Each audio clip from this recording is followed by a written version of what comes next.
सिन्धुभ्य एव च पतितानां पावनेभ्यो वैष्णवेभ्यो नमो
प्रभु जो कि इस्कॉन पंजाबी विभाग से विशेष हम सबको कृपा या आशीर्वाद देने हेतु आए हैं, तो we would like to thank him by chanting once mahamantra Hare Krishna Krishna Krishna Hare Hare Hare Ram Ram Ram Hare हरे कृष्णा।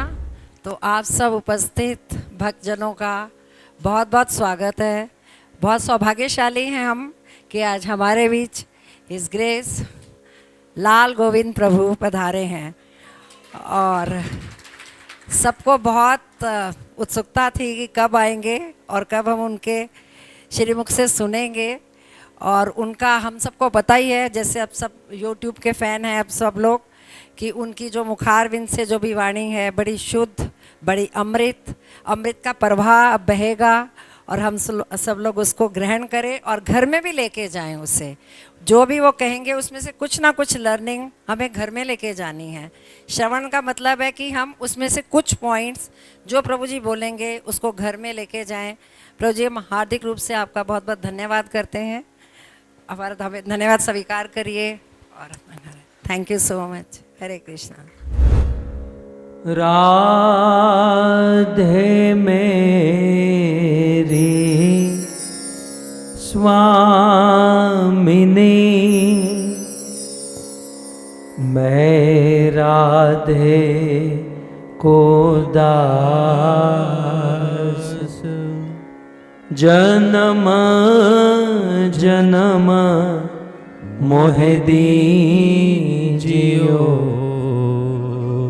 श्री वृंदावन श्री वृंदावन राधा तू बड़भागिनी,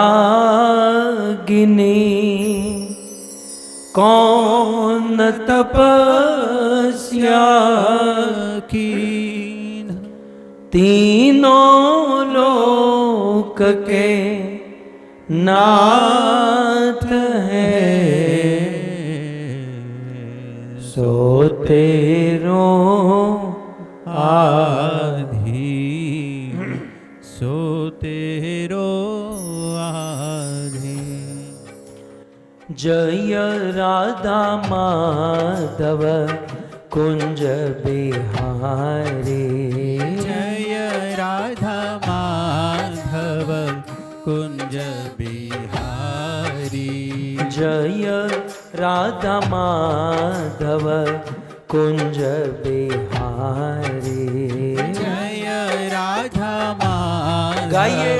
कुंज बिहारी, जय राधा माधव कुंज बिहारी, जय राधा माधव कुंज बिहारी, जय राधा माधव कुंज बिहारी, जय राधा माधव कुंज बिहारी, गोपी जनवल्लभ गिरिवर धारी, गोपी जनवल्लभ गिरिवर धारी, आह गोपी जनवल्लभ गिरिवर धारी, गोपी जनवल्लभ गाइए। गिरिवर धारी, जय राधा माधव कुंज बिहारी, जय राधा माधव कुंज बिहारी, यशोदानंदन ब्रज जन रंजन, यशोदानंदन ब्रज जन रंजन, यशोदानंदन ब्रज जन रंजन, यशोदानंदन ब्रज जन रंजन, यशोदानंदन ब्रज जन रंजन, यशोदानंदन ब्रज जन रंजन, यमुना तीर वनचारी, यमुना तीर वनचारी,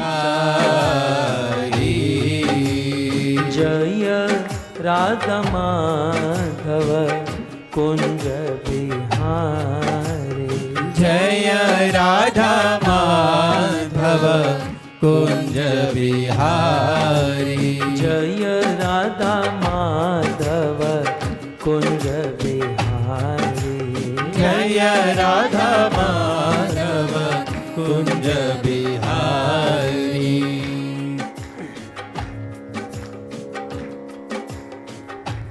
तेरी बाट निहारे राधा सावरिया, आजा रे आजा सावरिया, आजा रे आजा, तेरी बाट निहारे राधा सावरिया, आजा रे आजा सावरिया, आजा रे आजा, सिर पर है गो रस की मटकी, सिर पर है गो रस की मटकी, सिर पर है गो रस की मटकी, सिर पर है गो रस की मटकी, तेरे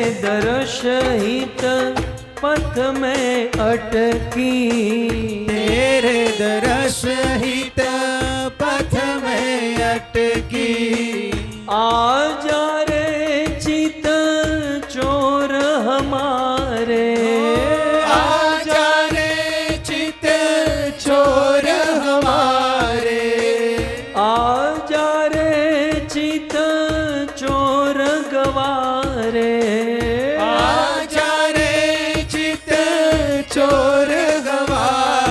ठाड़ी तेरी गुजरिया सावरिया आजा रे आजा सावरिया आजा रे आजा तेरी बाट निहारे राधा सावरिया आजा रे आजा सावरिया आजा रे आजा तेरी बाट निहारे राधा सावरिया आजा रे आजा सावरिया आजा रे आजा बार बार यमुना तट जाऊं बार बार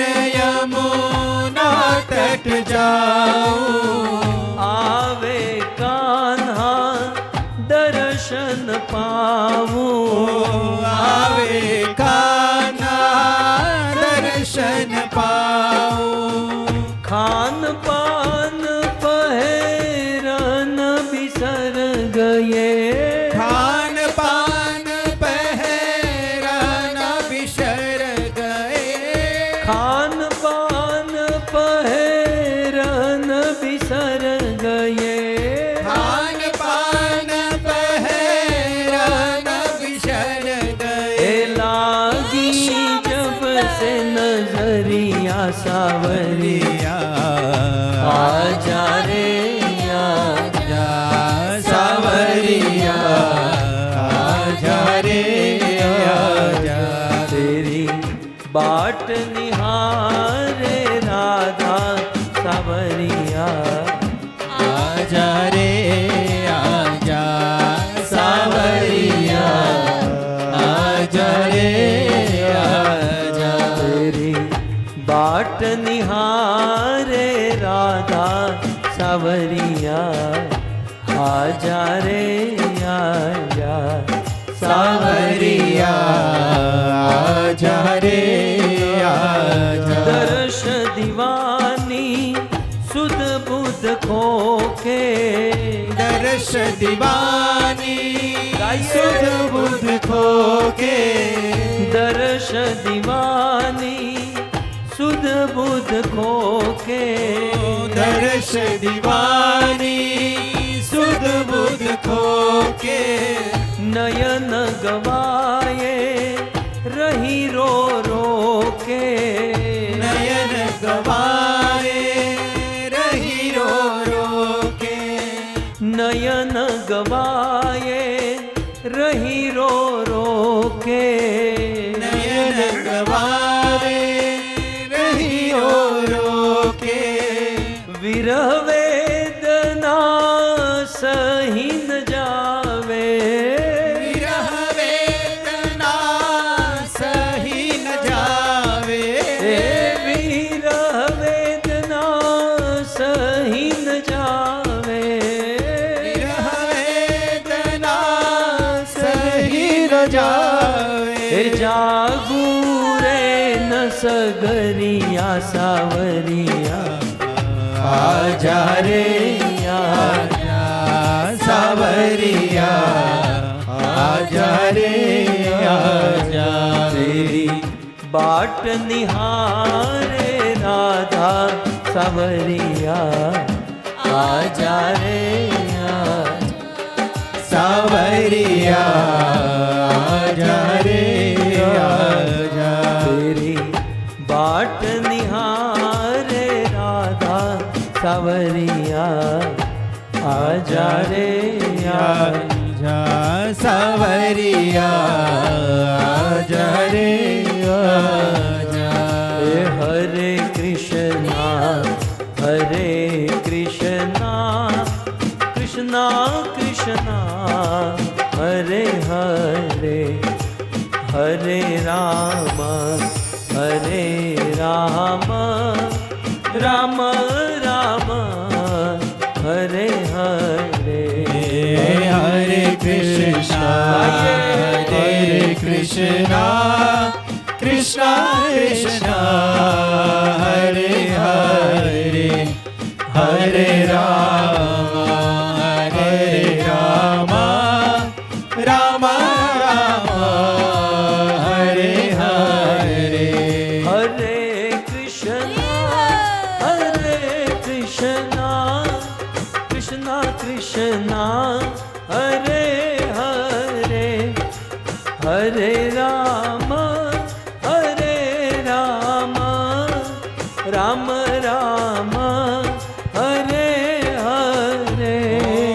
Hare Krishna, Krishna Krishna, Hare Hare, Hare Rama, Rama Rama,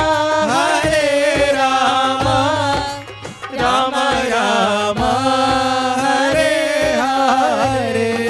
Hare Krishna, Krishna Krishna, Hare Hare, Hare Ram, Ram Ram, Hare Hare. Oh Hare Krishna, Krishna Krishna, Hare Hare, Hare Ram, Ram Ram, Hare Hare. Hare Krishna, Krishna Krishna, Hare Hare, Hare Ram, Ram Ram, Hare Hare. Oh Hare Krishna, Krishna Krishna, Hare Hare, Hare Ram, Ram Ram, Hare Hare. Radha Shyam Sundar, Radha Shyam Sundar, Radha Shyam Sundar Radhe. Radha Shyam Sundar, Radha Shyam Sundar, Radha Shyam Sundar Radhe. Aha Krishna Balaram, Krishna Balaram, Krishna Balaram, Jaya Krishna Balaram. Krishna Balaram, Krishna Balaram, Krishna Balaram, Jaya Krishna Balaram. Gaura Nitai, Jai Gaura Nitai, Gaura Nitai, Jai Gaura Nitai. Gaura Nitai, Jaya Gaura Nitai, Gaura Nitai, Jaya Gaura Nitai. Prabhupada, Prabhupada, Prabhupada, Srila Prabhupada. Prabhupada, Prabhupada, Prabhupada, Srila Prabhupada. Jaya, Jaya Prabhupada, Prabhupada, Prabhupada, Prabhupada, Jaya Jaya Prabhupada, Prabhupada, Prabhupada, Prabhupada. Nitai Gaura Hari Bol, Hari Bol, Hari Bol, Hari Bol. Nitai Gaura Hari Bol, Hari Bol, Hari Bol, Hari Bol. Yug Dharma Hari Naam Sankirtan ki, Shri Radha Shyam Sundar Bhagavan ki, Shri Gaura Nitai ki, Jagat Guru Srila Prabhupada ki, Nitai Gaura Premanande. Jai Jai Shri Radhe, Jai Jai Shri Radhe, Jai Jai Shri Radhe.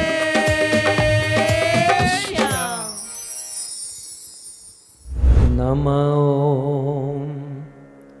Vishnupadaya, बोलिए कृष्ण पृष्ठाय भूतले श्रीमते भक्ति वेदांत स्वामिन् इति नामिने. नमस्ते सारस्वते देवे गौरवाणी प्रचारिणे निर्विशेषः शून्यवादी पाश्चात्यदेशतारिणे.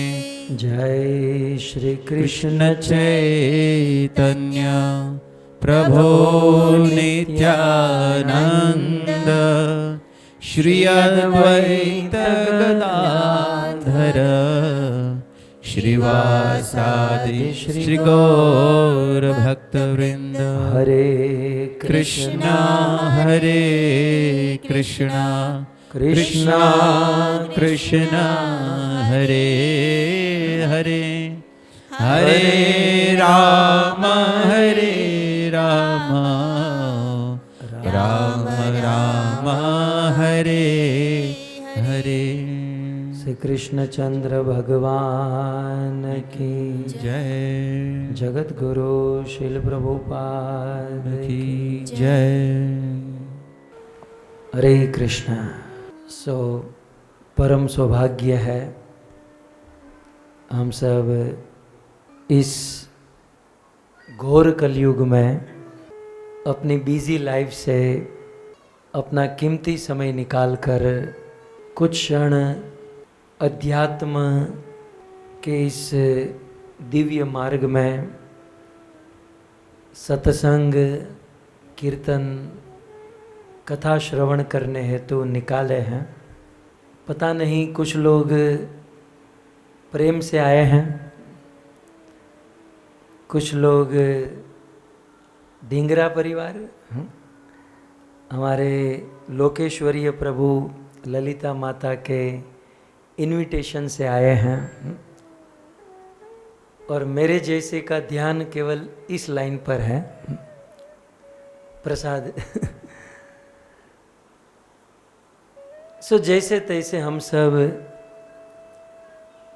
भगवत कथा श्रवण करने हेतु यहाँ पर उपस्थित हुए हैं। हमारे देश के ऋषि मुनियों ने सुभाषितम में बहुत सुंदर सूत्र कहे हैं। वे लिखते हैं, श्रुत्वा ज्ञानम अवाप्नोति। सुनना बहुत अच्छी चीज है। संस्कृत श्लोक में कहते हैं कि सुनने से ज्ञान होता है। श्रुत्वा त्यजति दुर्मति। सुनने से हमारी जो दुर्मति है, दुर्बुद्धि है, अज्ञान, ये दूर होता है।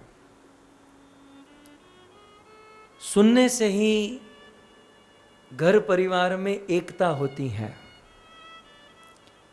कई बार हम लोग देखते हैं पति पत्नी के बीच में या दो मित्र के बीच में झगड़ा होता है, और झगड़ा करते समय कहते हैं, अरे तुम मेरी बात सुनती क्यों नहीं है। अब उसकी बात तीसरे बिल्डिंग में सुनाई देती है, लेकिन जो बाजू में खड़ी है वो सुन नहीं रही है। तो इस कलयुग में झगड़े भी इसलिए होते हैं ताकि हम सुनते नहीं हैं। एक बार सुनने की आदत लग गई ना, चाहे अध्यात्म में या भौतिक में, तो कलह दूर हो जाएगा सुनने से।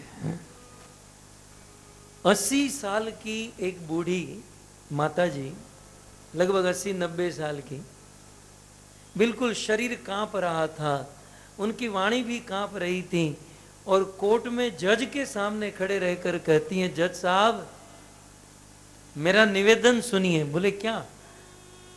बोले मैं मेरे पति से डिवोर्स लेना चाहती हूं। जज ने कहा तू दुनिया से डिवोर्स लेने वाली है, अब 1-2 साल में तो तू मरने वाली है, अभी इस उम्र में डिवोर्स? नहीं जज साहब मुझे डिवोर्स चाहिए, लेकिन कारण क्या है? बोले मेरे पति मुझे बहुत डांटते हैं, बहुत चिल्लाते हैं, लेकिन मैं जब उसे डांटती हूं तो वो कान का मशीन बाहर निकाल देते हैं। वो कम सुनाई देता है ना जिसको, वो कान में मशीन पहनते हैं। जब मैं उसे डांटती हूं तो वो मशीन निकाल देता है।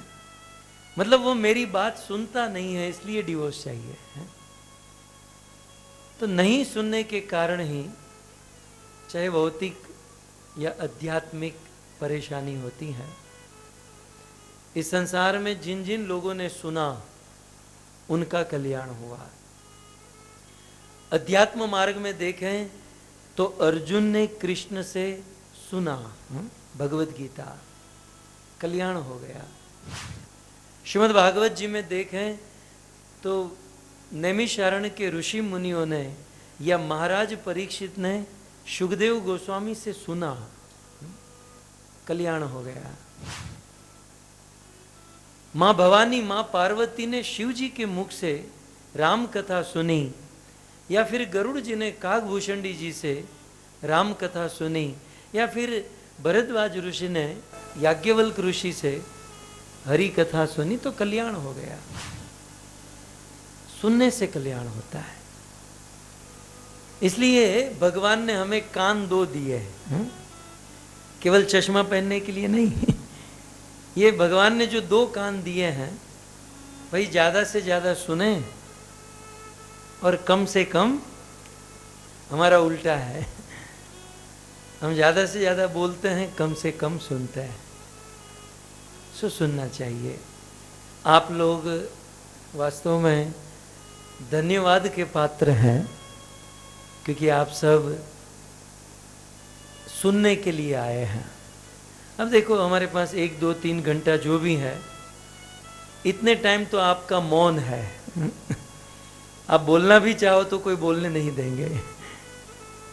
सो यूं ही 2-3 घंटे का मौन हो गया और सुनने का अवसर मिल गया।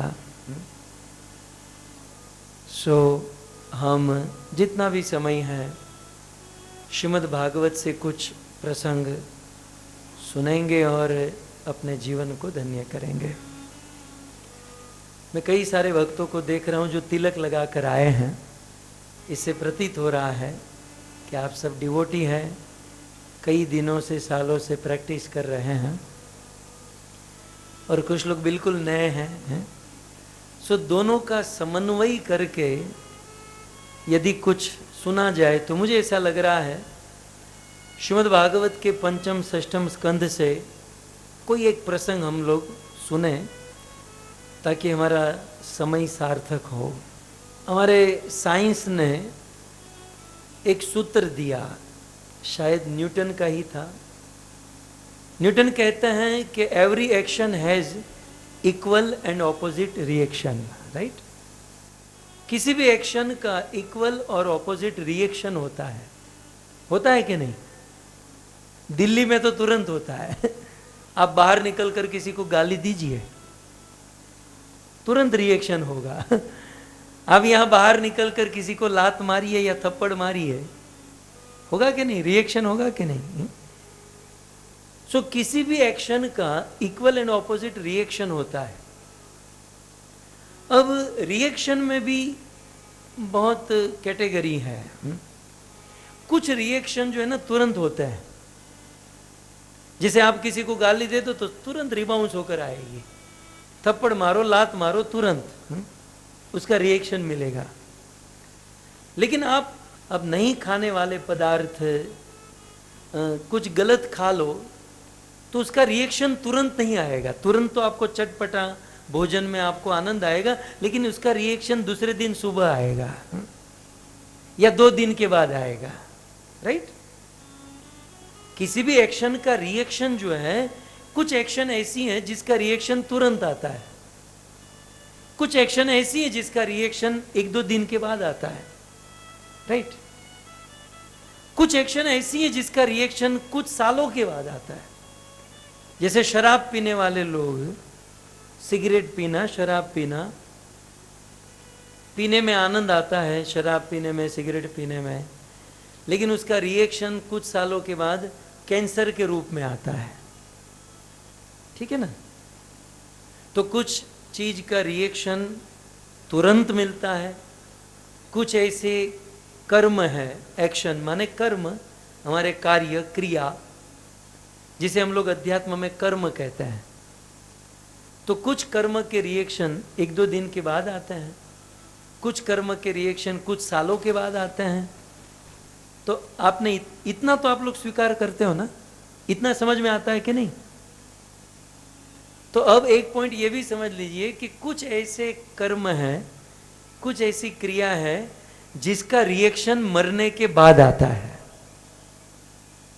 राइट, जिसका रिएक्शन मरने के बाद आता है।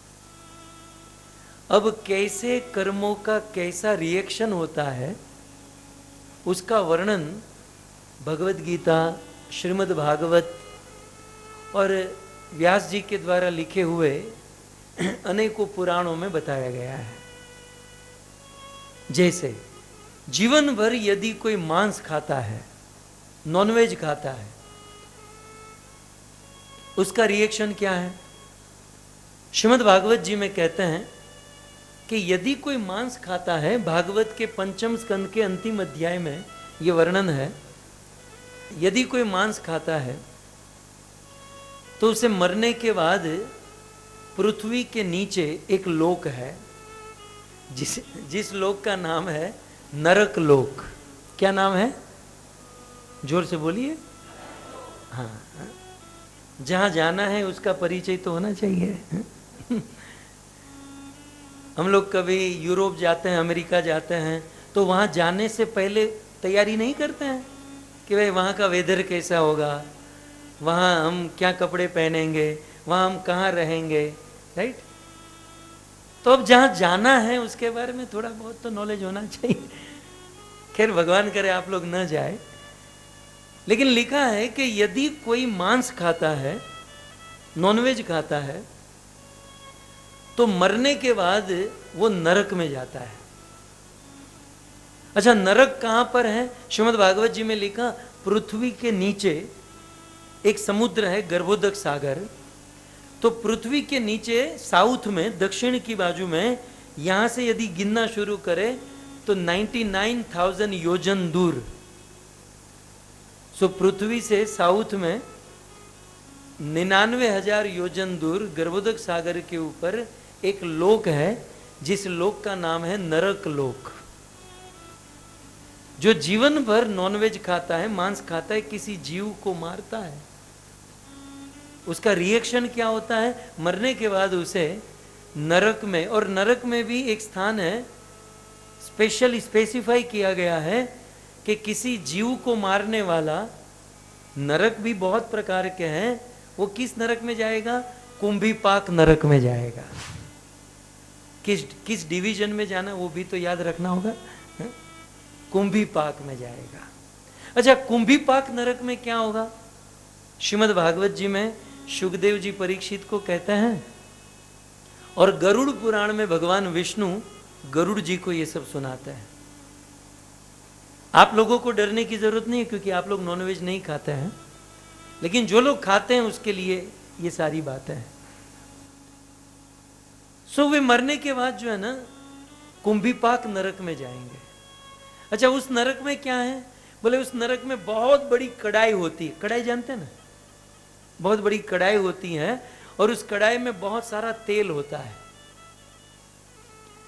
और जिसने जीवन भर नॉनवेज खाया है, और जिस प्रकार के मुर्गी, बकरा, जो भी, और उसको जिस प्रकार से फ्राई करके खाया है, हमने यहां पर भेजा फ्राई, ये फ्राई, वो फ्राई खाया, वहां पर तो पूरे आदमी का ही फ्राई होता है। ऐसा कहते हैं यमराज के दूत उस आदमी को उठाते हैं और गरम गरम खोलते हुए तेल में डालते हैं। और प्रमाण भगवत गीता, भागवत, रामायण में भी कुछ वर्णन है, और गरुड़ पुराण में डिटेल में वर्णन है। सो जिस प्रकार से हमने उस जीव को तड़पा तड़पा कर मारा और फ्राई किया, वैसे उस आदमी को ही उस गरम गरम खोलते हुए तेल में डाला जाता है। और उस समय आदमी चिल्लाता है, बिलकता है, मुझे छोड़ दो, मुझे रहने दो, आज के बाद मैं पाप नहीं करूंगा। बोले आज के बाद तो तू नहीं करेगा, हम भी जानते हैं, लेकिन अब तक जो किया उसका क्या? वो दंड भुगतना ही पड़ेगा। उस आदमी को गरम गरम खोलते हुए तेल में डालते हैं, वो आदमी चिल्लाता है।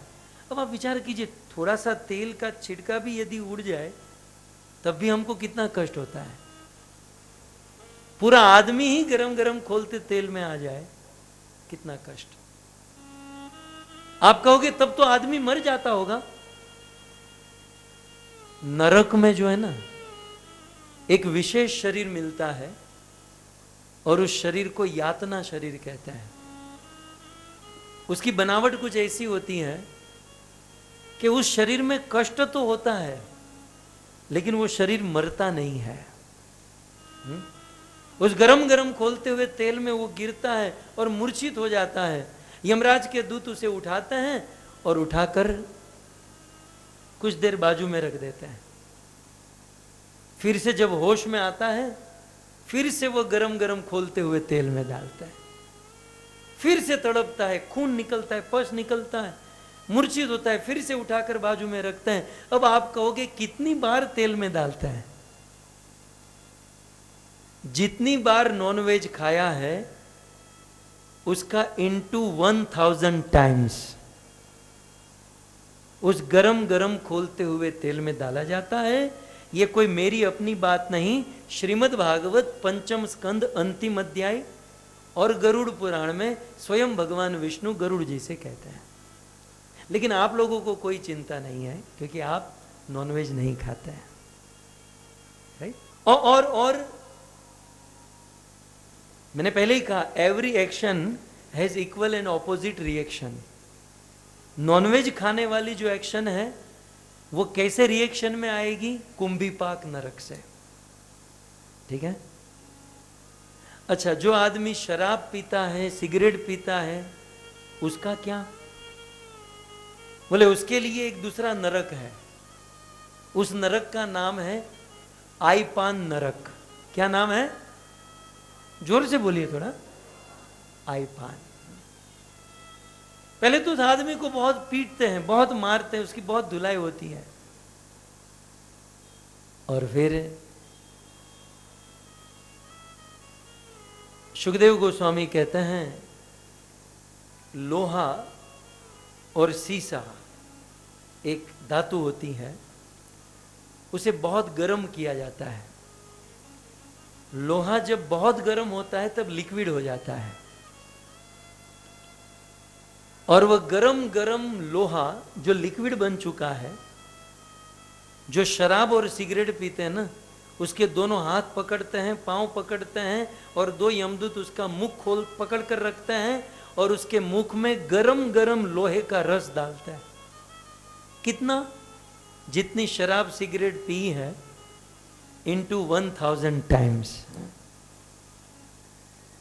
ये कष्ट मिलता है। लेकिन आपको तो चिंता करने की जरूरत नहीं है क्योंकि आप ये नहीं करते हैं। अब मैं कितना गिनाऊं? मैं एक्चुअली मैं ये सब गिनाने नहीं आया लेकिन श्रीमद् भागवत जी में सुखदेव जी ऐसे 28 प्रकार के नरकों का वर्णन करते हैं कि जो चोरी करते हैं उसे संदश नरक में जाना होता है, जो अवैध संग करते हैं वो तप्त सुरमी नरक में जाता है, झूठ बोलता है वो कोई अलग नरक में जाता है, किसी के पैसे लेकर चला जाता है, कई बार उठ जाता है ना हमारे डायमंड मार्केट में बहुत उठता है रोज कोई एक पार्टी चली जाती है पैसे लेकर। तो जो दूसरों के पैसे या दूसरों की जमीन हड़प लेता है वो भी नरक में जाता है। ये जो बुरे कर्म है ना उसका बहुत बुरा रिएक्शन होता है, और अच्छे कर्मों का अच्छा रिएक्शन होता है। झूठी गवाही देने वाला भी नरक में जाता है। भगवान ने इतना सुंदर मनुष्य देह दिया है, मानव देह प्राप्त करके हरि का भजन नहीं करता वो भी नरक में जाता है। इतना ही नहीं, भगवान को भोग लगाए बिना, भगवान को भोग लगाए बिना जो भोजन करता है, भगवत गीता में तो कृष्ण सीधा कहते हैं भुंगते तेतु अघम पापा ये पचंती आत्म कारणात। हे अर्जुन, मुझे भोग लगाए बिना जो भोजन करता है वो भोजन नहीं, वो पाप खाता है। सो भगवान को भोग लगाए बिना जो खाते हैं वो भी नरक में जाते हैं। सो इस प्रकार से माँ बाप की सेवा नहीं करते वो भी नरक में जाते हैं। सो इस प्रकार जो शास्त्र के विरुद्ध कर्म करते हैं उसे मरने के बाद ये सब कष्ट भोगतने पड़ते हैं। कई बार कुछ लोग कहते हैं हम कैसे माने,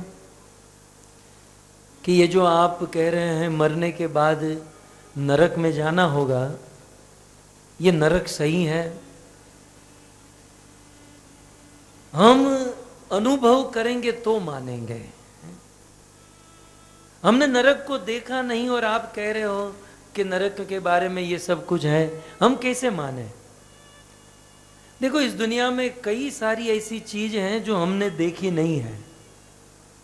अब इस दुनिया में सैकड़ों कंट्री है, क्या हम सभी देशों में जा चुके हैं? लेकिन फिर भी गूगल से या अन्य इंफॉर्मेशन से हम किसी भी कंट्री के बारे में जान सकते हैं। सो जरूरी नहीं है कि हमने देखा नहीं तो हम इसे नहीं मानेंगे। कई चीजें ऐसी होती हैं जो बिना देखे बुद्धिमान लोगों के द्वारा कहने पर उसे मान लेनी चाहिए। जब सुखदेव गोस्वामी ने कहा, भगवत गीता में स्वयं कृष्ण ने कहा, गरुड़ पुराण में भगवान विष्णु ने कहा, वेदव्यास जी ने लिखा, तब इन बातों को हमें मान लेना चाहिए। फिर भी कुछ लोग कहते नहीं, हम स्वयं अनुभव करेंगे तो मानेंगे। तो मैं अक्सर दृष्टांत देता हूं, हमारे रास्ते में कई सारे इलेक्ट्रिक बोर्ड होते हैं, विद्युत बोर्ड, और उसमें लिखा होता है कि हाई वोल्टेज, और लिखा भी होता है डोंट टच, आप टच मत कीजिएगा। और फिर वहां पर एक निशानी भी होती है, वो खोपड़ी और हड्डी, राइट, ऐसी दो हड्डी होती हैं और एक खोपड़ी होती है।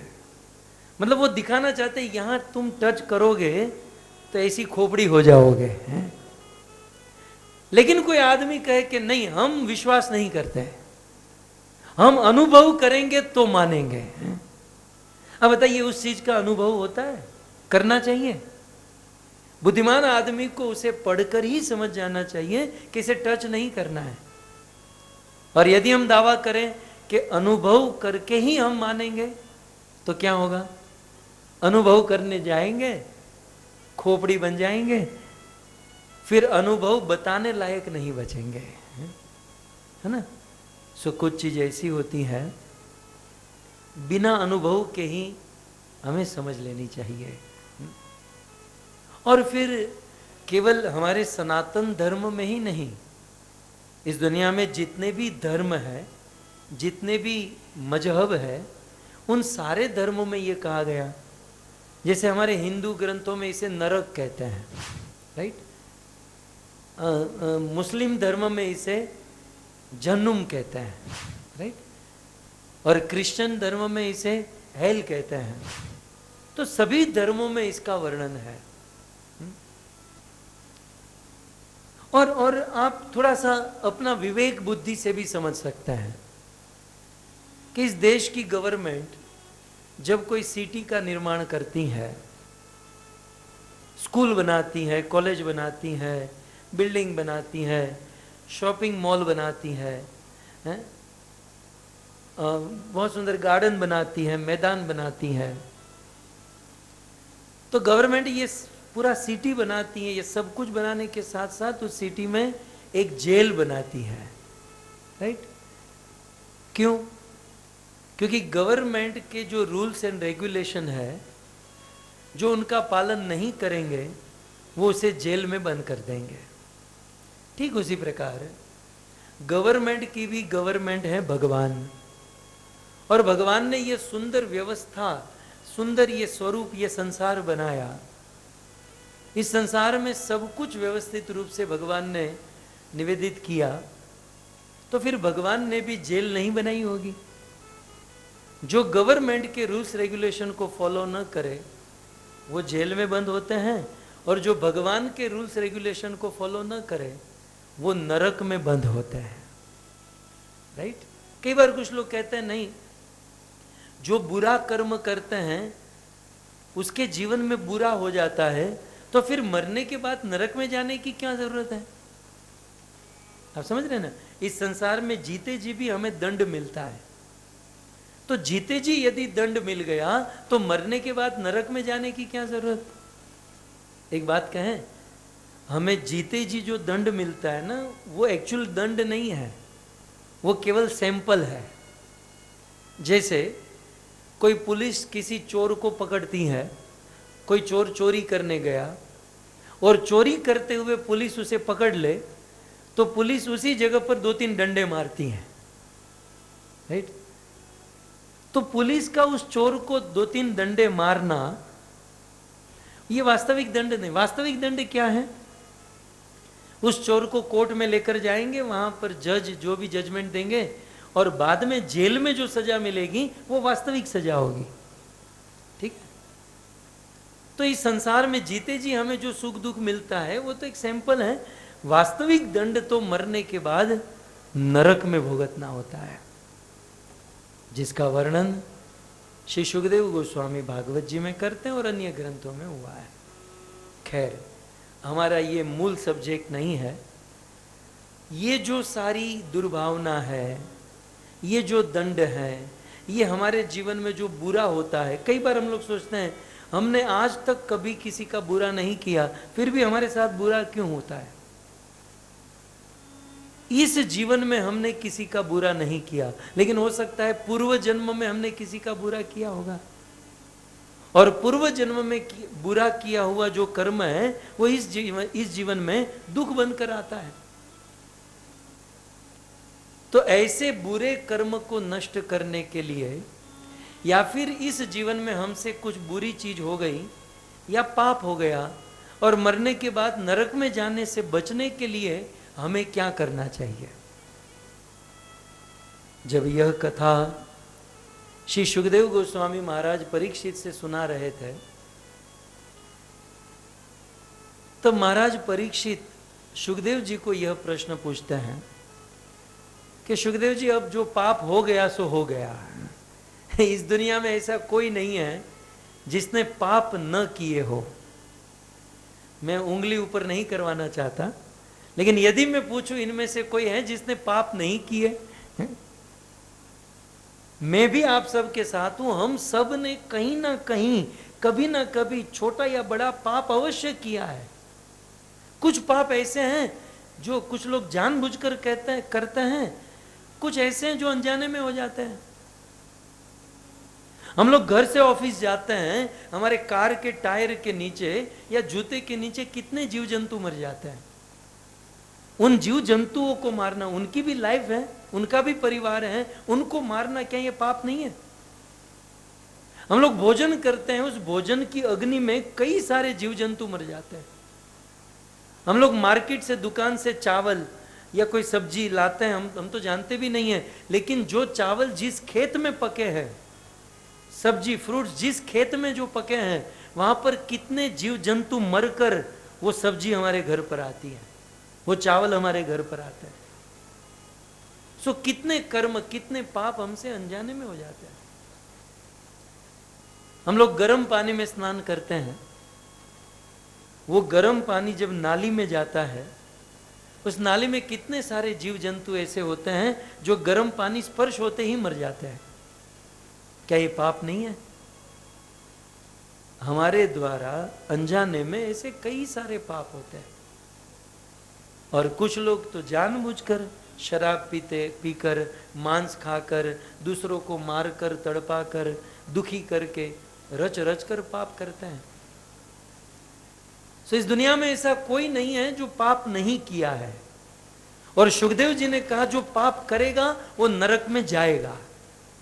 और भगवान श्री कृष्ण भगवत गीता में डंके की चोट पर कह दिए, ऊर्ध्वम गच्छन्ति सत्वस्था मध्ये तिष्ठन्ति राजसा जगन्न गुण वृत्तिस्था अधो गच्छन्ति तामसा। एक श्लोक में 2 बार गच्छन्ति, हे अर्जुन गच्छन्ति, वो जाएगा, वो जाएगा, वो अवश्य जाएगा। अधो गच्छन्ति तामसा, तमोगुण में रहकर जो पाप करेगा वो नरक में अवश्य जाएगा। वो माने या न माने, वो अवश्य जाएगा। तब महाराज परीक्षित सुखदेव गोस्वामी से कहते हैं कि सुखदेव जी अब ये बंद कीजिए। जैसे आप लोग भी सोच रहे होंगे अब आप ये बंद कीजिए, नरक की बातें बंद कर दीजिए। क्योंकि एक शायर ने बहुत सुंदर लिखा कि ये नरक में जाने की और ये मरने वाली बातें आप मत करें। क्यों? वो कहते हैं डरती है रूह यारो और जी भी कांपता है, डरती है रूह यारो और जी भी कांपता है, मरने का नाम मत लो, मरना बुरी बला है। सो मरने का नाम मत लो, ये नरक का और मरने का नाम मत लो, मरना बुरी बला है। सो परीक्षित महाराज कहते हैं, सुखदेव जी आप कहते हो कि जाने या अनजाने में जो पाप करता है वो नरक में जाता है, तो फिर इस दुनिया में ऐसा कोई नहीं है जो नरक में जाए बिना रह पाए, तब तो सबको नरक में जाना पड़ेगा। तो अब आप ये बताइए, नरक में जाने से बचने का कोई उपाय है? अधुनेह महाभागो यथेव नरका नर, नाना उग्र यातना न यात, तन्मे व्याख्या तुम अर्हसी। भागवत जी का ये श्लोक परीक्षित महाराज कहते हैं कि हे महाभाग, हे सुखदेव गोस्वामी, कृपया करके यह बताइए कि नरक में जाने से कैसे बचा जाए, क्योंकि सब लोग लाइन में खड़े हैं, सब ने पाप किए हैं, और पाप करने वाला यदि नरक में जाएगा तब तो सब लोग नरक में जाएंगे। तो उस नरक में जाने से बचने का कोई उपाय बताइए।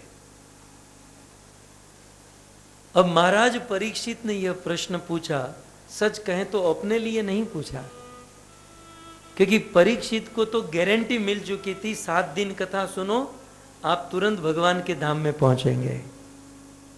परीक्षित ने यह प्रश्न पूछा हम लोगों के लिए। परीक्षित महाराज लोगों के कल्याण के लिए प्रश्न पूछे। तब सुखदेव गोस्वामी कहते हैं, परीक्षित हाँ, नरक में जाने से बचने का उपाय है, यदि ध्यान से सुनो तो आप इसे समझ सकते हो। बोले महाराज जल्दी बता दीजिए। बोले उपाय क्या है? सुखदेव जी संस्कृत में कहते हैं, सुखदेव गोस्वामी कहते हैं कि नचेदि हैवाम पचितिम यथामहस कृतस्य कुर्यान मन उक्त पाणिभि, ध्रुवम सवे पेत्य नरकानुपेति, यह कीर्तिता भवत स्मिग्न यातना। समझ में आ गया? नहीं आया? मुझे पता है आपको समझ में नहीं आया, लेकिन मुझे तो बताना है कि मुझे संस्कृत आती है, सो मैं बोल दिया। एक्चुअली ये सारी बात संस्कृत में है, भागवत जी में है, मैं जस्ट इसका ट्रांसलेट कर रहा हूं। सुखदेव जी ने कहा कि परीक्षित, नरक में जाने से बचने के लिए एक उपाय है, और वह उपाय है प्रायश्चित। क्या है? प्रायश्चित।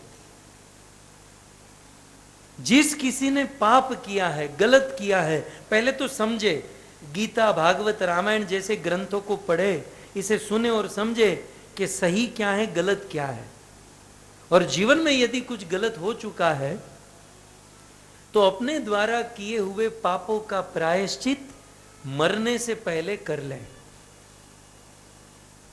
यदि मरने से पहले प्रायश्चित नहीं किया गया तो मरने के बाद जीव यानी कि हम बहुत बड़ी दुर्गति में फंसेंगे।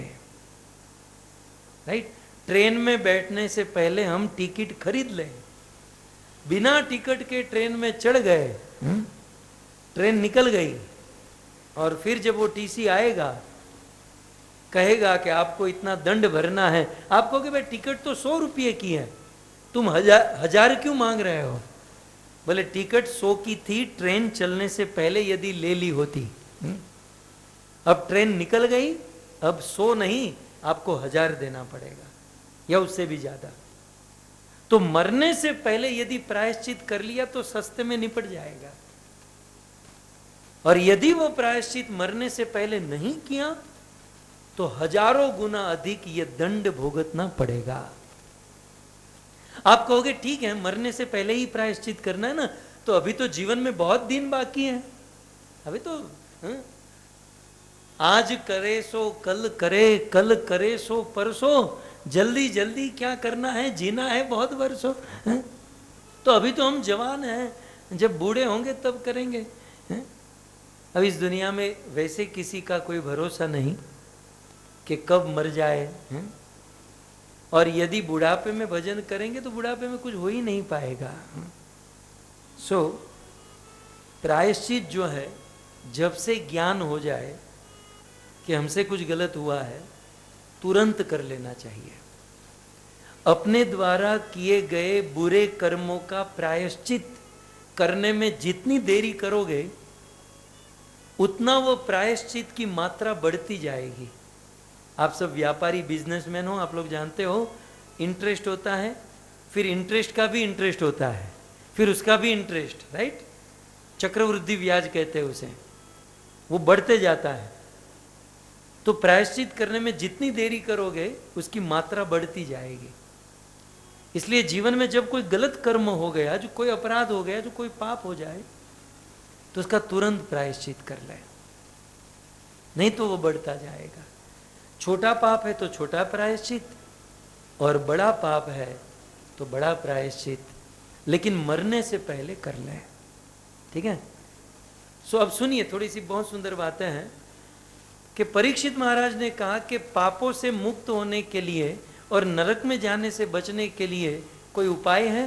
तो सुखदेव गोस्वामी ने कहा प्रायश्चित कर लो, मरने से पहले प्रायश्चित कर लो। जब परीक्षित महाराज ने यह सुना तो परीक्षित महाराज कहते हैं, सुखदेव जी आपने पापों से मुक्त होने के लिए ये जो प्रायश्चित वाली बात कही, ये मुझे ठीक नहीं लगी। ये मुझे ठीक नहीं लगी। क्यों? क्योंकि मैंने देखा है कि इस दुनिया में लोग पाप करते हैं और पाप करने के बाद प्रायश्चित भी करते हैं, लेकिन प्रायश्चित करने के बाद फिर से पाप करते हैं, राइट? तो पाप प्रायश्चित ये तो लीला चलती रहती है। तो पाप का कभी अंत नहीं होता। जैसे हम लोग दिल्ली में रहते हैं, मुंबई में रहते हैं, या भारत में या विश्व में कहीं भी रहते हैं, इन दिनों समर में लोग हरिद्वार आते हैं। तो लोग हरिद्वार जाते हैं, गंगा नहाते हैं, और ऐसी मान्यता है कि गंगा में स्नान करने से सारे पाप से मुक्त हो जाते हैं। हम लोग जब घर से निकलते हैं ना गंगा जाने के लिए, तो गंगा माता भी कांपती है कि ये आ रहा है, अब सारा पाप मुझ में छोड़ेगा और खुद पवित्र होके चला जाएगा। ऐसी मान्यता है कि गंगा में स्नान करने से हम पापों से मुक्त हो जाते हैं। तो बंदा गंगा में स्नान करता है और स्नान करके संकल्प भी करता है कि अब जब मैं दिल्ली जाऊंगा, मुंबई जाऊंगा, सिगरेट नहीं पीऊंगा, शराब नहीं पीऊंगा, चाय कॉफी नहीं पीऊंगा, पाप नहीं करूंगा। गंगा में स्नान करता है, प्रायश्चित भी करता है, संकल्प भी करता है, और फिर अपने अपने स्थान पर जब वापस लौटता है, वापस लौटकर 2-5 दिन तक कंट्रोल करता है, और 7वें दिन 6 दिन जितना कंट्रोल किया उतना एक ही दिन में वो पी लेता है। अब बताओ, परीक्षित महाराज ने बहुत सुंदर पॉइंट पकड़ा। वो आजकल मीम नहीं चल रहा है, सही पकड़े हैं। तो सही पकड़ा कि कई सारे लोग हरिद्वार जाते हैं, लाखों करोड़ों लोग जाते हैं और प्रायश्चित भी करते हैं, लेकिन अपने घर आकर, अपने स्थान में आकर फिर से पाप करते हैं। सो ऐसे प्रायश्चित का क्या मतलब कि जो आदमी को पूर्ण पवित्र न कर सके? तो कहते हैं कश्चित निवर्तते भद्रात कश्चित चरति ततः पुनः प्रायश्चितम अथो पार्थम मन्ये कुंजर शौचवत। हे सुखदेव गोस्वामी, ये प्रायश्चित की विधि जो है, मुझे कुंजर माने हाथी, मुझे हाथी के स्नान जैसी लग रही है। हाथी को स्नान करते हुए देखा आपने? हाथी स्नान बड़ा फेमस होता है। हाथी जो है जब स्नान करता है तो घंटों भर स्नान करता है, देखने जैसा होता है। अपनी सूंड में जल भर भर के अपने शरीर पर उड़ाता है और बड़ी क्रीड़ा करता है। लेकिन हाथी स्नान में आपका अनुभव होगा, या ग्रंथों में लिखा है कि हाथी घंटों भर स्नान करता है, और स्नान करने के बाद जैसे ही पानी से बाहर निकलता है तो किनारे पर जो माटी होती है, जो मिट्टी होती है, उसे उठाकर अपने शरीर पे डाल देता है। अब जब माटी से शरीर को बिगाड़ना ही था तो 3 घंटा स्नान करने का क्या लाभ? अब जब अपने अपने स्थान में आकर वो नशा, वो पाप करना ही था, तो फिर प्रायश्चित करने का क्या लाभ है? तो प्रायश्चित एक टेम्पररी सॉल्यूशन है, परमानेंट सॉल्यूशन नहीं है। परीक्षित महाराज कैसा सॉल्यूशन मांगते हैं कि कोई ऐसा कार्य बताओ, कोई ऐसा साधन बताओ कि जिससे आदमी का पाप खत्म हो जाए, साथ ही साथ पाप करने की जो वृत्ति है, पाप करने की जो वासना है, पाप का जो मूल हमारे अंदर है, वो मूल जड़ से उखड़ जाए। कोई ऐसा साधन बताइए। सुखदेव गोस्वामी ने कहा ऐसा साधन, तो ऐसा साधन एक है। बोले क्या है बताइए? प्रायश्चित नहीं, प्रायश्चित से भी ऊंचा साधन बताइए। बोले ऐसा साधन एक है। बोले क्या? बोले ज्ञान। पहले कर्म मार्ग बताया, बोले ज्ञान मार्ग, नॉलेज, ज्ञान। ज्ञानी बन जाओगे ना, आप सारे बुरे कर्मों से मुक्त हो जाओगे, पाप से मुक्त हो जाओगे। ज्ञान। परीक्षित महाराज कहते हैं ज्ञान अच्छी बात है, लेकिन ज्ञान टिकता नहीं है, इसका क्या करें? ज्ञान टिकता नहीं है। अब बताओ, तो परसों दोपहर को कौन सी सब्जी खाई थी आपने? हम में से आधों को याद नहीं होगा। और वेदों की, शास्त्रों की बड़ी बड़ी बातें, बड़ा बड़ा ज्ञान कैसे याद रहेगा? और बात यदि ज्ञान की करे तो सिगरेट पीने वाले क्या नहीं जानते हैं कि ऊपर लिखा है cigarette is injurious to health? आजकल तो बहुत बड़े बड़े अक्षरों में लिखा होता है, शराब की बोतल पर भी लिखा होता है। ये फिल्मों में जब शराब का सीन आता है तो नीचे लिख कर देता है शराब सेहत के लिए हानिकारक, तो फिर दिखा क्यों रहा है? उसके बिना भी तो फिल्म बन जाती होगी। लेकिन मतलब वो ज्ञान है, फिर भी आदमी शराब पीता है, सिगरेट पीता है, पाप करता है। परीक्षित महाराज ने कहा ज्ञान को टिकाने के लिए क्या करना चाहिए? आप में से कई सारे लोग होंगे जो ज्ञान टिकाना चाहते होंगे, राइट? तो उसके लिए 10 चीज करनी पड़ती है। बताऊं? बताऊं? नहीं। सुखदेव गोस्वामी कहते हैं उसके लिए 10 चीज, ज्ञान टिकाना चाहते हो तो 10 चीज करनी होगी। तपसा ब्रह्मचर्येण शमेन च दमेन च त्यागेन सत्य शोचाभ्याम यमेन नियमेन च।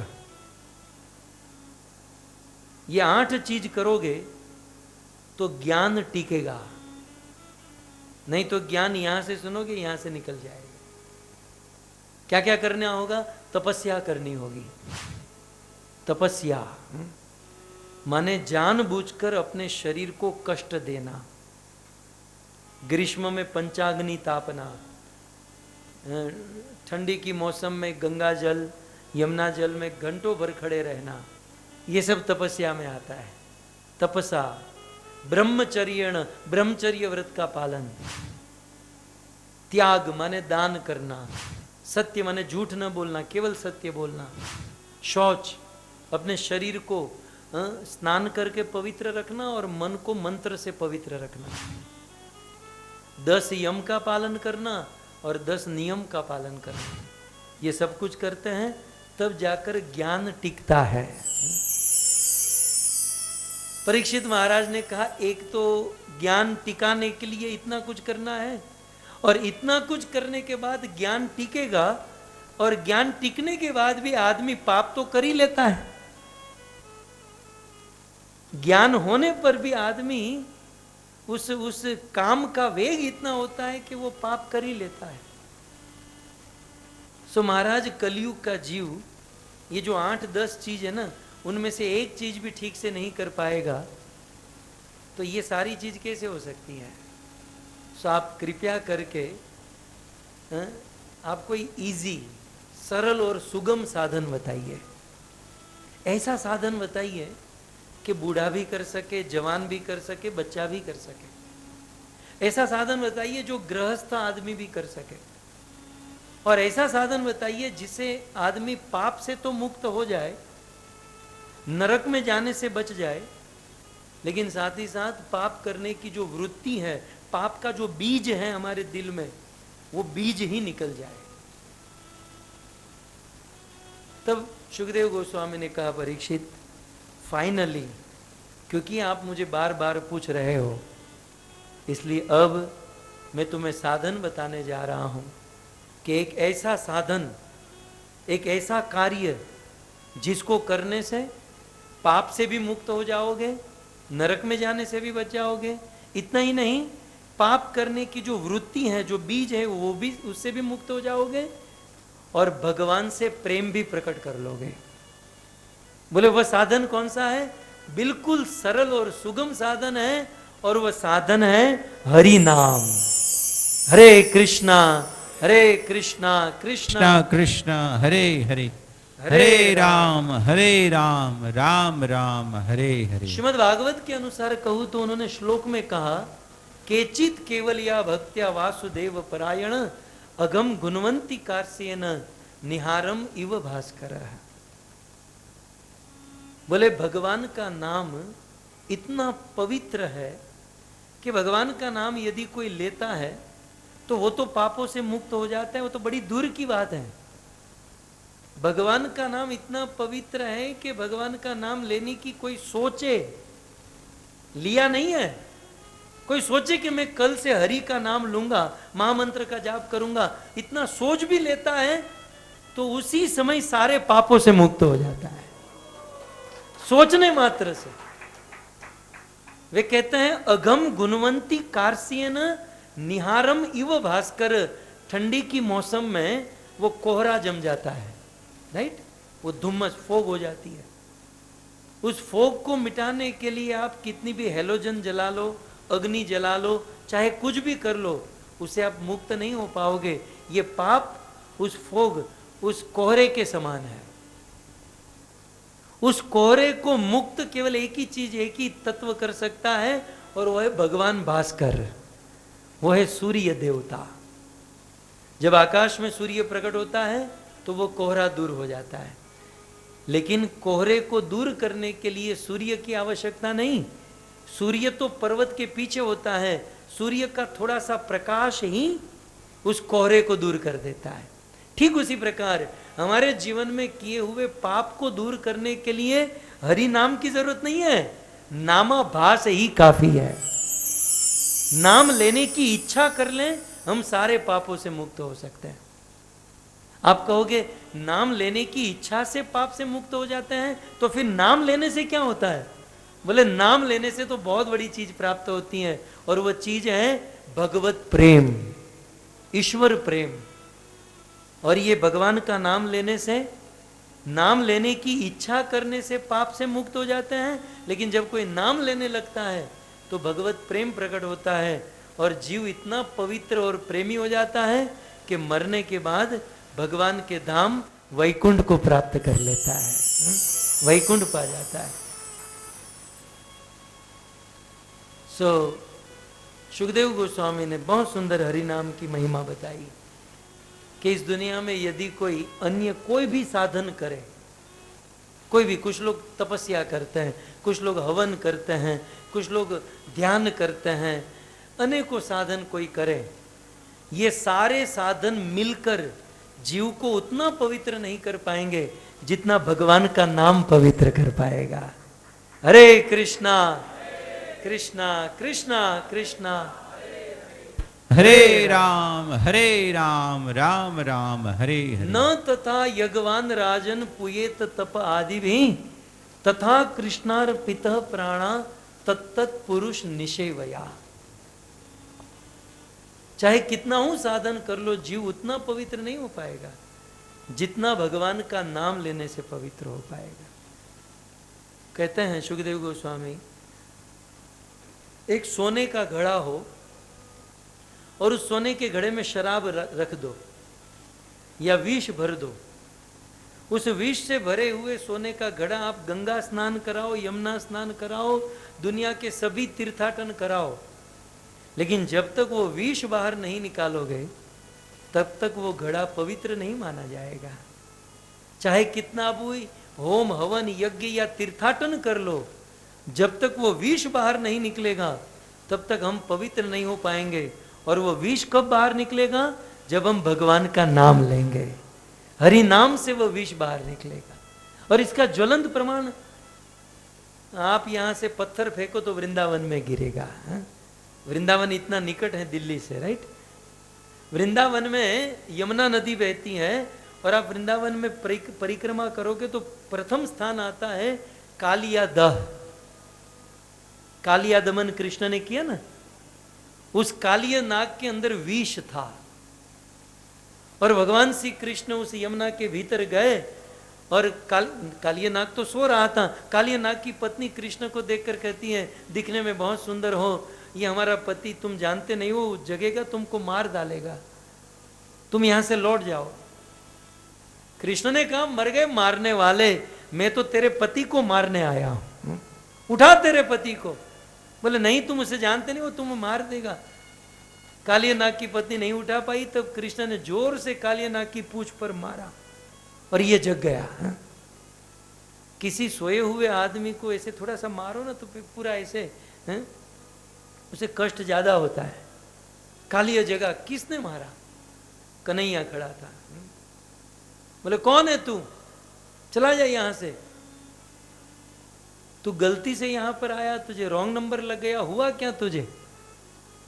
कृष्ण कहते हैं कि मैं मथुरा गया था और किसी से मेरी चैलेंज लग गई और मैं हार गया।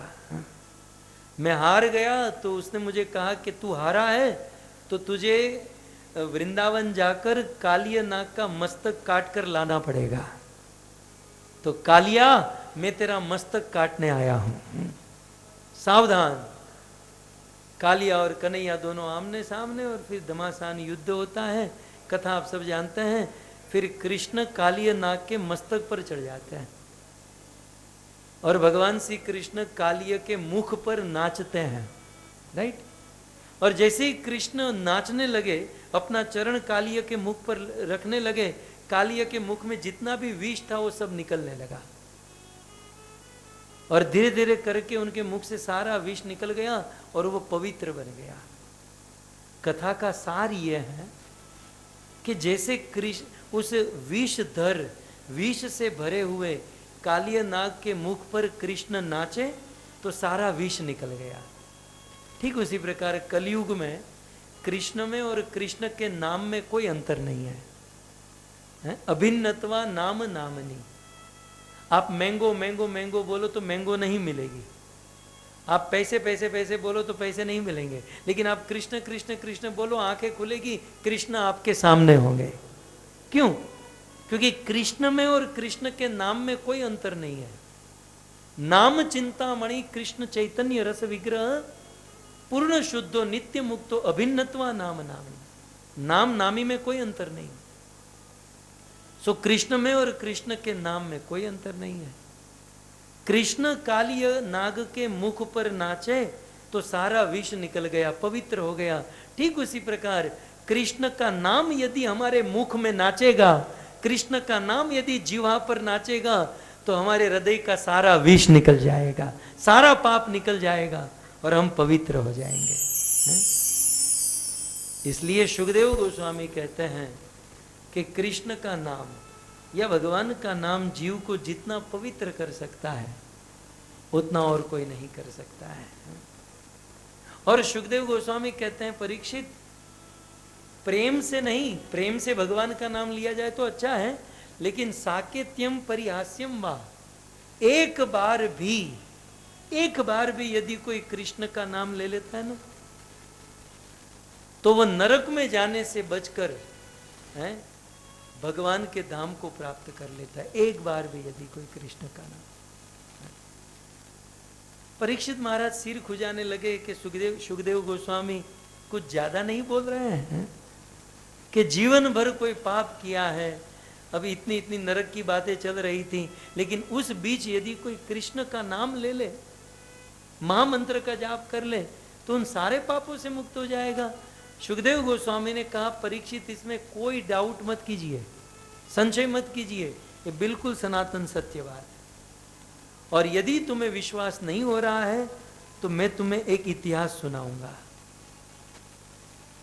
और वह इतिहास सुखदेव गोस्वामी कहते हैं, कानपुर, आप लोग कानपुर क्षेत्र जानते हैं? कानपुर के बगल में एक गांव है जिसका नाम है कन्नौज। कन्नौज में रहने वाला एक ब्राह्मण जिसका नाम है अजामिल। क्या नाम है? अजामिल। श्री सुखदेव गोस्वामी ने कहा, परीक्षित, कान्य कुब्जे द्विज कश्चित दासिरपति अजामिलः नामना नष्ट सदाचारो दासिया संसर्ग दूषितः। उस कान्यकुब्ज गांव में एक देखो, पहले सिद्धांत सुनाया सुखदेव जी ने, अब उस सिद्धांत को समझाने के लिए वो इतिहास सुना रहा है। और ये कोई बनी बनाई घटना नहीं, ये सत्य इतिहास है। सुखदेव जी कहते हैं कि ये कथा मैंने कुंभज ऋषि से सुनी थी, अगस्त्य ऋषि से सुनी थी। और जब अगस्त्य ऋषि ये कथा सुना रहे थे, भगवान बिंदु माधव के चरणों को स्पर्श करते हुए ये कथा सुना रहे थे कि मैं बिल्कुल सत्य कह रहा हूं। और सुखदेव जी ये कथा परीक्षित को कहते हैं कि कान्यकुब्ज गांव में अजामिल नाम का एक ब्राह्मण रहता था। लेकिन दुख की बात क्या थी? दासीर पति अजामिल है। वो दासी का पति, एक नृत्यांगना, एक वेश्या का पति बन चुका था। कथा कुछ इस प्रकार से थी कि पहले तो वो एक सुसंस्कारी लड़का था, सारे वेद शास्त्र जानता था। लेकिन एक दिन उसके पिताजी ने कहा कि बेटा तुम वन में जाओ और कुछ लकड़े लेकर आओ, मुझे यज्ञ करना है। और ये अजामिल वन में गया, लकड़े काटा, बोरी बनाया और बोरी बनाकर अपने सिर पर चढ़ाया। और जैसे ही चलने लगा तो पीछे मुड़कर देखा तो वहां पर एक बुरा दृश्य, एक गलत दृश्य उस अजामिल ने देखा। दृश्य क्या था? एक नृत्यांगना और एक चतुर्थ कोई शराब पीकर नशे में चूर था और उस नृत्यांगना के साथ गाना गा रहा था, नृत्य कर रहा था, आलिंगन आदि सब कुछ कर रहा था। तो सुसंस्कृत ब्राह्मण के लड़के ने, अजामिल ने, एक ऐसा दृश्य देखा और उस दृश्य से उसका मन बिगड़ गया। पहले तो उसने प्रयास किया अपने विवेक से कि बोले शास्त्रों में, वेदों में लिखा है ये गलत है, ऐसा देखना नहीं चाहिए, ये बुरी चीज देखनी नहीं चाहिए। अपनी बुद्धि से अपने मन को समझाकर मुड़ गया और चलने लगा। लेकिन एक चीज तो आपको स्वीकार करनी पड़ेगी कि अच्छे दृश्यों का प्रभाव हमारे मन पर उतना नहीं होता जितने बुरे दृश्यों का होता है। आप मंदिर में गए होंगे, पिछली बार ठाकुर जी ने कौन से रंग के वस्त्र पहने होंगे या हम सब लोग भूल गए होंगे, लेकिन कई वर्ष पूर्व बुरा दृश्य देखा था, वो आज भी मन में तरोताजा होगा। बुरा दृश्य हमारे मन में बहुत गहरी छाप छोड़ जाता है। इसलिए बुरे दृश्यों से हम स्वयं बचे और अपने बच्चों को बचाए। वो अजामिल इतना सुसंस्कारी लड़का था, अपने विवेक से, वेदों की वाणी से उन्होंने प्रयास किया कि मैं उसे न देखूं, लेकिन क्या करे, वह दृश्य मन में चला गया। और रोकने का प्रयास किया, लेकिन मन से बुद्धि में और बुद्धि से फिर हृदय में चला गया। और वह अजामिल सोचा कि मैं तो रात दिन ये धुएं, ये यज्ञ में और हवन में पड़ा रहता हूं, जीवन का सच्चा सुख तो ये लोग ले रहे हैं। जानते हैं क्या हुआ? अजामिल ने वह बोरी नीचे उतारी, उसमें से एक लकड़ा खींचा और गया दौड़कर वहां पर वो जो आदमी था, वो जो लड़का था, उसके सिर पर जोर से मारा और वो मर गया, उसी स्थान पर मर गया। और वह अजामिल, वो जो नृत्यांगना वेश्या थी, उसे लेकर अपने घर पर आया। अपनी पत्नी को घर से निकाल दिया, पिताजी की मृत्यु हो गई, मां भी घर से चली गई और यह नृत्यांगना के साथ रहने लगा। और रहते रहते अब नृत्यांगना तो, उसका तो कोई पति नहीं होता ना, वो तो पैसा चाहती है, उसकी तो रोज डिमांड होती थी, मुझे ये चाहिए वो चाहिए।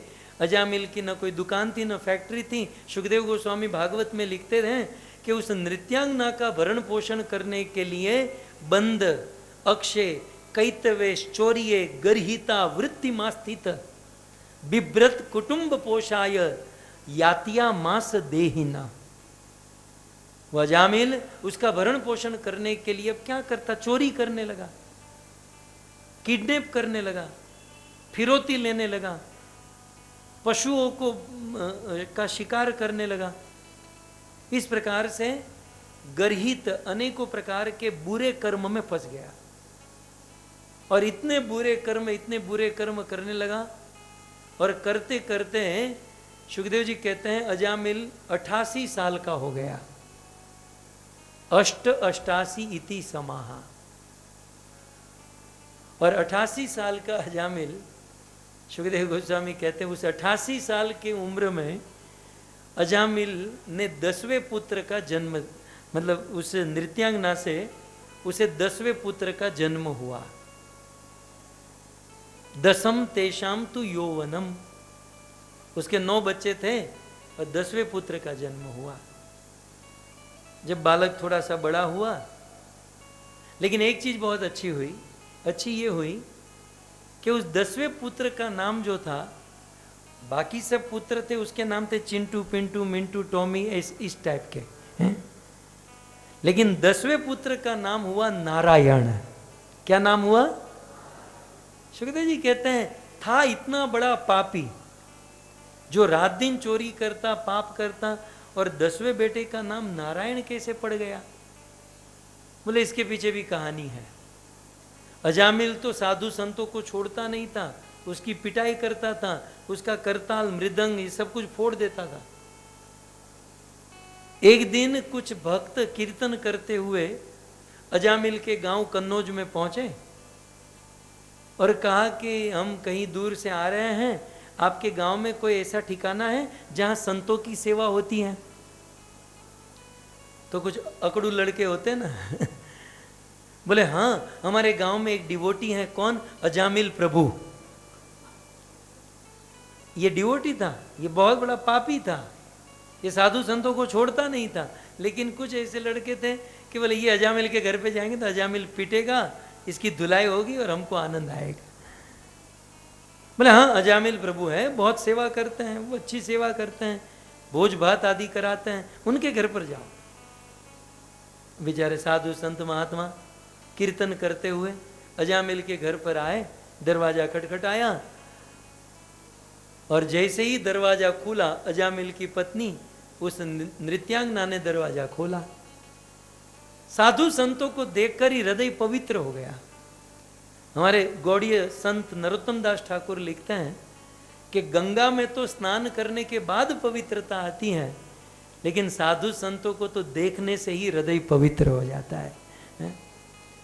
सो यद्यपि नृत्यांगना थी, वेश्या थी, लेकिन साधु संतों को देखा, देखकर ही हृदय पवित्र हुआ। साधु संतों ने कहा सुना है आपके घर पर संतों की सेवा होती है नृत्यांगना कहती है सेवा नहीं, यहाँ धुलाई होती है। आप शुक्र मनाओ कि मेरा पति घर पर नहीं है, यदि मेरा पति घर पर होता तो सब हैंडीकेप होकर वापस लौटते। वो किसी को छोड़ता नहीं है। लेकिन हम तो बहुत दूर से आए हैं, किसी ने आपका पता बताया, बोले कोई बात नहीं आप आइए, मैं क्या सेवा कर सकती हूँ? बोले सेवा तो कुछ नहीं, कुछ कच्चा सीधा आटा, कुछ सब्जी दे दो, हम खुद बना लेंगे। तो उस नृत्यांगना ने सब कुछ दिया और साधु संतों ने चूल्हा बनाया, अग्नि प्रगटाई और रोटी सब्जी जो बनाना था बना लिया और खूब भगवान को भोग धराकर वो प्रसाद के रूप में पाया। और ये सब 2-3 घंटे समाप्त हुए और जब वापस लौट रहे थे तब उस साधु संतों ने कहा कि देवी आपने हमारी सेवा की, आपका धन्यवाद, लेकिन आपको देने के लिए हमारे पास कुछ है नहीं। उस नृत्यांगना के हाथ में वो बच्चा था छोटा सा, बेचारे साधु, अब अजामिल 88 साल का, तो ये तो 80 साल की होगी, एक अंदाजा लगा सकते हैं। और 80 साल की बुढ़िया के हाथ में 2-3 महीने का बच्चा हो तो क्या लगता है कि बेटे का बेटा होगा, ग्रैंडसन होगा। तो बेचारे साधु संतों ने कहा ये कौन है आपके गोद में? बोले ये मेरा बेटा है अच्छा आपका बेटा है, ठीक, तो हम आपको वैसे कुछ दे नहीं सकते, लेकिन आपके बेटे का नामकरण हो गया? बोले नाम तो नहीं रखा, रखना बाकी है अभी, तो हम कुछ दे नहीं सकते, इसका नामकरण कर दें? बोले कर दीजिए। बोले तो आज से आपके बेटे का नाम हम लोग रखते हैं नारायण। श्री नारायण भगवान की। सो बहुत सुंदर नाम नारायण रख दिया। आप विचार कीजिए, अजामिल इतना बड़ा पापी, इतना बड़ा पापी, लेकिन फिर भी उसकी कथा भागवत जी में आ गई। कारण क्या था? उसके बेटे का नाम भगवान के नाम से हुआ था। हम भी हमारे घर पर अपने बच्चों का नाम भगवान के नाम से रखें, तो बच्चों के बहाने भी हम भगवान का नाम लेकर अपने आप को पवित्र कर सकते हैं। इसलिए आपने देखा होगा कि आज से 25-50 वर्ष पूर्व हमारे पूर्वज नामकरण करते थे तो भगवान के नाम से ही नाम रखते थे। ये तो आजकल फैशन आई है, पता नहीं कैसे कैसे विचित्र नाम रखते हैं, लेकिन पहले के जमाने में भगवान के नाम से ही नाम हुआ करते थे। सो नारायण नाम रखा, साधु संत चले गए। अजामिल को पता चला, दौड़ते हुए घर पर आया, बोले कहाँ है वो सब, आज मैं किसी को नहीं छोड़ूंगा। पत्नी ने कहा कि वो तो चले गए हैं, लेकिन आप चिंता मत करो, कुछ देकर गए हैं। अच्छा देकर गए हैं ना, तब ठीक है। क्या देकर गए? बोले बेटे का नाम देकर गए हैं। अच्छा क्या नाम दिया बेटे का? बोले नारायण नाम दिया। सुखदेव गोस्वामी कहते हैं जीवन में प्रथम बार अजामिल भगवान का नाम ले रहा है? अच्छा बेटे का नाम रखा, क्या नारायण नाम रखा। अजामिल कहते हैं नारायण मातुर अंकात मम अंक आगच्छ, अपने मां के गोद से मेरे गोद में आजा नारायण। अब अजामिल जानता नहीं कि ये भगवान का नाम है, भगवान के नाम की क्या महिमा है, वो तो अपने बेटे के नाम से ही पुकार रहा है नारायण। और अजामिल को वो जो छोटा बेटा था उसमें बड़ी आसक्ति थी, बहुत प्रेम करता था, इसलिए भोजन करना होता तो कहता नारायण को बुलाओ। नारायण ने भोजन कर लिया, नारायण ने खा लिया, नारायण कहा। अपने बेटे के नाम से अजामिल के घर पर नारायण नारायण का कीर्तन होने लगा। और यह करते करते अजामिल के 88 वर्ष बीत गए, और वह दिन आया जो दिन हम सबके जीवन में आने वाला है, मृत्यु का दिन आया। अजामिल क्या देखता है? दूर से, दूरे क्रीडन का सक्तम, दूर से देखता है कि सपास्त हस्तान 3 दृष्टवा, अपने हाथों में रस्सी लेकर 3 लोग आ रहे हैं। कैसे हैं? काजल के पहाड़ के समान विकराल, तांबा के तार के समान जिनके बाल हैं, वक्र तुंड ऊर्ध्व रोमण, आत्मानम नेतु मागदान। उस आत्मा को लेने के लिए, जीवात्मा को लेने के लिए यमराज के 3 दूत को अजामिल ने देखा। आप कहोगे यमराज के 3 दूत क्यों? क्योंकि जीव पाप करता है ना, वाचा मनसा और कर्मणा, 3 ओर से पाप करता है, इसलिए 3 दूत आते हैं। अजामिल दूर से उस अपने मौत पर मंडराने वाली मृत्यु को देख लिया और अजामिल कांपने लगा कि रे मृत्यु आ गई। लेकिन उस समय भी अजामिल अपने पुत्र में आसक्त, बहुत अटैच था। अजामिल अपने बारे में नहीं सोच रहा है, अजामिल सोच रहा है मेरे बेटे का क्या होगा, मेरा बेटा खेल रहा है और वहां से यमराज के दूत आ रहे हैं, कहीं मेरा बेटा यमराज के दूत को देखकर डर न जाए। तो अजामिल को अपनी चिंता नहीं, अपने बेटे की चिंता थी। और वो यमराज के दूत तो आ गए और आकर उस आत्मा को रस्सी से बांधे, आधा बाहर निकाले। और उस समय अजामिल अपने बेटे को कहना चाहता था कि नारायण तू यहां से दूर चला जा। अब देखो, यहां से यमराज के दूतों का आना और अजामिल को शरीर से आत्मा को निकालना और अजामिल को अपने बेटे को पुकारना, ये दोनों एक साथ हुआ। कहते हैं म्रियमाणस्य अजामिल, मरते हुए अजामिल भर्तुर नाम महाराज, भगवान का नाम पुकारा। यद्यपि पुत्र का नाम था तो भगवान का नाम, प्लावी तेन स्मरण, प्लावित स्वर से नारायण। मरता हुआ आदमी जल्दी नहीं बोल पाता ना, तो नारायण।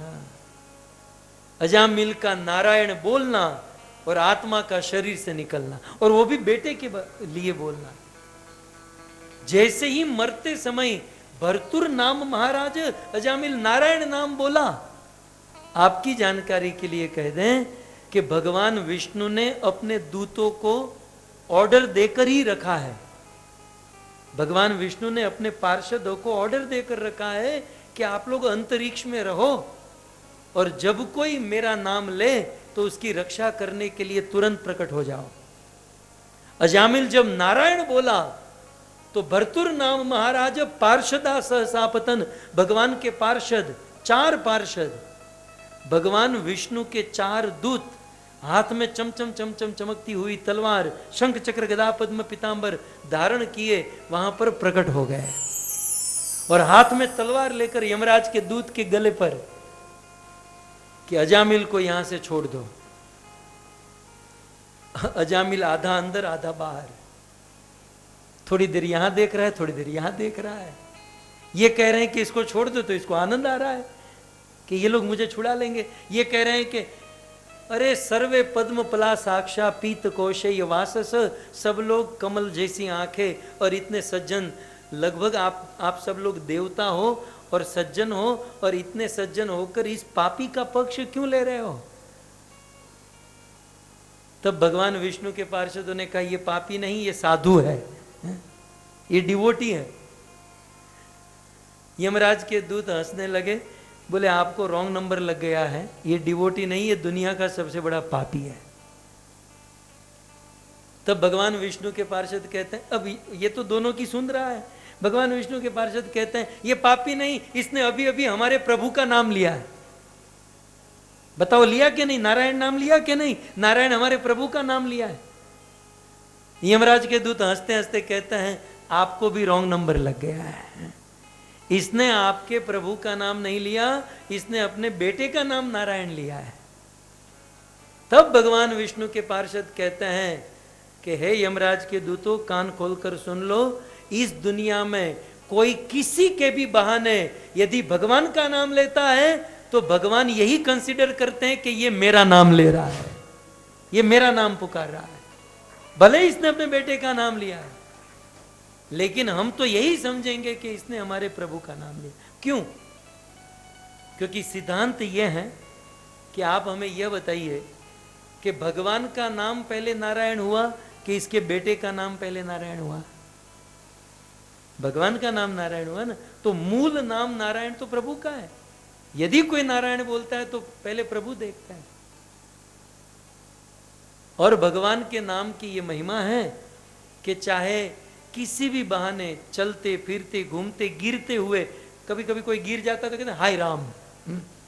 कई बार कुछ लोग गाली देते हुए ये रामू कैसा है, कभी कभी गाली देते हुए, फिसलते हुए, गिरते हुए, लेकिन जैसे तैसे भी कोई भगवान का नाम लेता है तो भगवान यही समझते हैं कि ये मेरा नाम ले रहा है। सो ये अजामिल जो है ना पापी नहीं है, आप इसे छोड़ दो। तो बहुत बड़ा वार्तालाप हुआ और जैसे तैसे भगवान विष्णु के पार्षदों ने यमराज के दूतों को वहां से भगा दिया और भगवान विष्णु के दूत भी चले गए। और फिर अजामिल तो ये दोनों का संवाद सुन चुका था, तो जान गया कि सत्य क्या है, तथ्य क्या है। और फिर अजामिल को जीवन दान मिला और अजामिल हरिद्वार भागीरथी गंगा के तट पर 13 वर्ष तक भगवान के नाम का जाप किया। हरे कृष्णा कृष्णा हरे हरे हरे राम राम राम और हरे 13 वर्ष प्रभु का नाम ले लिया। और जब मृत्यु का समय आया तो सुखदेव गोस्वामी कहते हैं हेमम विमान आरूढ़, उस अजामिल को लेने के लिए सोने का विमान आया और उस विमान में बैठकर अजामिल भगवान के धाम वैकुंठ को प्राप्त हो गया, वैकुंठ को चला गया। तो भगवान के नाम की ये महिमा है। चाहे व्यक्ति कितना ही पाप करे या गलत काम करे, यदि भगवान का नाम लेता है तो सभी पापों से मुक्त हो जाता है। पुराण में एक कथा है कि भगवान का नाम चाहे जाने अनजाने में जैसे तैसे भी हरि नाम होना चाहिए। पुराणों में कथा है कि 2 भाई थे, छोटा और बड़ा। छोटा जो था वो डिवोटी था, बड़ा जो था वो डिवोटी नहीं था। छोटा जो था वो मंदिर में जाता, आते जाते रहता था, हरि नाम लेता था, सब कुछ करता था, सत्संगी था। बड़ा कुछ नहीं करता था। एक दिन छोटे के मन में इच्छा हुई कि ये सत्संग हो रहा है, जैसे लोकेश्वर प्रभु, ललिता माता ने, हम तो जा रहे थे हरिद्वार लेकिन इन्होंने मुझे पकड़ लिया। आप ऐसे नहीं जा सकते, आप यहाँ आए ही हैं तो यहाँ कुछ सत्संग करेंगे। सो इच्छा होती है सबकी। तो जो छोटा था उसके मन में इच्छा हुई कि हमारे घर पर सत्संग हो। तो मंदिर में आया और पुजारी जो साधु थे उनको कहा कि आप घर पर आओगे? बोले आएंगे, सत्संग करेंगे, कथा कीर्तन करेंगे। उन्होंने कह दिया आएंगे, लेकिन मैं आपको कल बताऊंगा क्योंकि मेरा बड़ा भाई परमिशन देगा नहीं देगा क्या पता। ये घर पर गया और बड़े भाई को कहा कि भैया घर पर सत्संग रखना है तो आपकी परमिशन? बोले कोई परमिशन नहीं, वो जो भी करना है मंदिर जाकर करो, बाहर करो, घर पर कुछ नहीं करना है। बोले भैया एक बार तो घर पर करने दो, घर पवित्र होगा, तीर्थ बनेगा, हमारे घर पर कथा कीर्तन प्रसादम होगा। बड़ा भाई ना मना कर रहा था, छोटे भाई ने जैसे तैसे कहा कि एक बार करने दो। तो बड़े भाई ने कहा एक शर्त। बोले क्या? मैं उन साधुओं का चेहरा नहीं देखूंगा, मैं उनसे न मिलूंगा न उनका चेहरा देखूंगा। जब तक वो यहाँ रहेंगे मैं बेडरूम में लॉक करके रहूंगा, मैं बाहर नहीं आऊंगा। बोले ठीक है भैया कोई बात नहीं, जैसे आपकी इच्छा। साधु संतों को बुलाया गया और घर पर बहुत सुंदर कथा कीर्तन आदि सब कुछ हुआ। और कथा कीर्तन के बाद, प्रसादम आदि के बाद जब वे साधु संत लौट रहे थे तो उससे कहा कि हमने सुना आपका बड़ा भाई भी आपके साथ रहता है। बोले हाँ। तो वो कहाँ है? ये डर के मारे कुछ बोल नहीं पाया, केवल इशारा किया बेडरूम में है। अच्छा बेडरूम में, तो बाहर क्यों नहीं आया? बोले वो देखो ना नास्तिक है, कुछ मानता नहीं है। बोले नहीं दरवाजा खोलो। तो साधु ने दरवाजा खटखटाया, उसने नहीं खोला, और खटखटाया, नहीं खोला। साधु ने जोर से मारा, दरवाजा खुल गया। हा? लेकिन ये तो साधु का चेहरा ही देखना नहीं चाहता था, बेड पर जाके उल्टा सो गया। चेहरा देखना नहीं चाहता तुम लोगों का। साधु ने पीछे से उस लड़के का हाथ पकड़ लिया और पकड़कर ऐसा गोल घुमाया। बोले चेहरा मत देख लेकिन एक बार हरे कृष्ण बोल दे। चेहरा मत देख लेकिन एक बार क्या बोल? हरे कृष्ण बोल दे। बोले मैं नहीं बोलूंगा। साधु बुद्धिमान, बोले क्या नहीं बोलेगा? ये तो उसका भी बाप निकला, आपने जो बोला वो नहीं बोलूंगा। साधु सोचा कि मैं बोलूंगा, क्या नहीं बोलेगा? हरे कृष्ण नहीं बोलूंगा। ये समझ कर भी एक बार हरे कृष्ण तो बोल दे, क्योंकि हरि नाम की बड़ी महिमा है। नहीं आपने जो कहा ना वो तो मैं कभी नहीं बोलूंगा, बोल एक बार हरे कृष्ण बोल। तो बोल ही नहीं रहा था। अब साधु तो दुनिया के बादशाह होते हैं, उसे काहे का डर, किसका डर? उसने तो पीछे से जो हाथ मोड़ कर रखा था उसका टेम्पर और बढ़ाया। बोल हरे कृष्ण। अरे छोड़ो छोड़ो, मुझे कष्ट हो रहा है, दर्द हो रहा है। बोले मैं छोड़ दूंगा, एक बार हरे कृष्ण बोल दे। हमारे शिल प्रभुपाद जी कहते हैं बाय हुक और क्रुक जैसे तैसे किसी से हरि नाम बुलवा दो। पूरा हाथ मोड़ करके मोड़ दिया और चिल्लाने लगा, और चिल्लाते अरे छोड़ो छोड़ो। बोले हरे कृष्ण जब तक नहीं बोलेगे नहीं छोड़ूंगा। और लास्ट में फिर क्या करता, मरता क्या नहीं करता? बोले हरे कृष्ण, अब तो छोड़ो। साधु ने कहा ये पहले बोल दिया होता तो। हाँ? हरे कृष्ण बोला, हाथ छोड़कर साधु चले गए। और फिर ऐसी पुराण में कथा है कि कुछ समय के बाद इसका एक्सीडेंट हो गया, इसकी अकाल में मृत्यु हो गई। अकाल मृत्यु हुई। अब जीवन भर पाप ही तो किया था। छोटा भाई सत्संगी था, लेकिन बड़े ने तो पाप ही किया था। पाप किया तो मरने के बाद मरा एक्सीडेंट में, तो यमराज के दूत आए, जैसे अजामिल को लेने आए, और इसे उठाया और उठाकर नरक में लेकर गए। नरक में चित्रगुप्त ने, यमराज जी ने चित्रगुप्त को देखा, कहा कि देखो कितने पाप किए हैं। बोले ये पाप, ये पाप, ये पाप। पूरी हार्ड डिस्क फुल हो चुकी थी। बोले 5 डंडे इसलिए मारो क्योंकि हमारी पूरी हार्ड डिस्क खा गया ये, है? इतना डेटा इसके नाम पर है। इतना पाप इस आदमी ने किया है। यमराज जी ने कहा कोई अच्छा काम किया है? बोले महाराज एक अच्छा काम किया है। कौन सा काम अच्छा किया है? बोले प्रेम से नहीं, लेकिन जबरदस्ती किसी साधु के बुलवाने पर हरे कृष्ण बोला है। अच्छा, इतना पाप किया और एक बार हरे कृष्ण बोला है?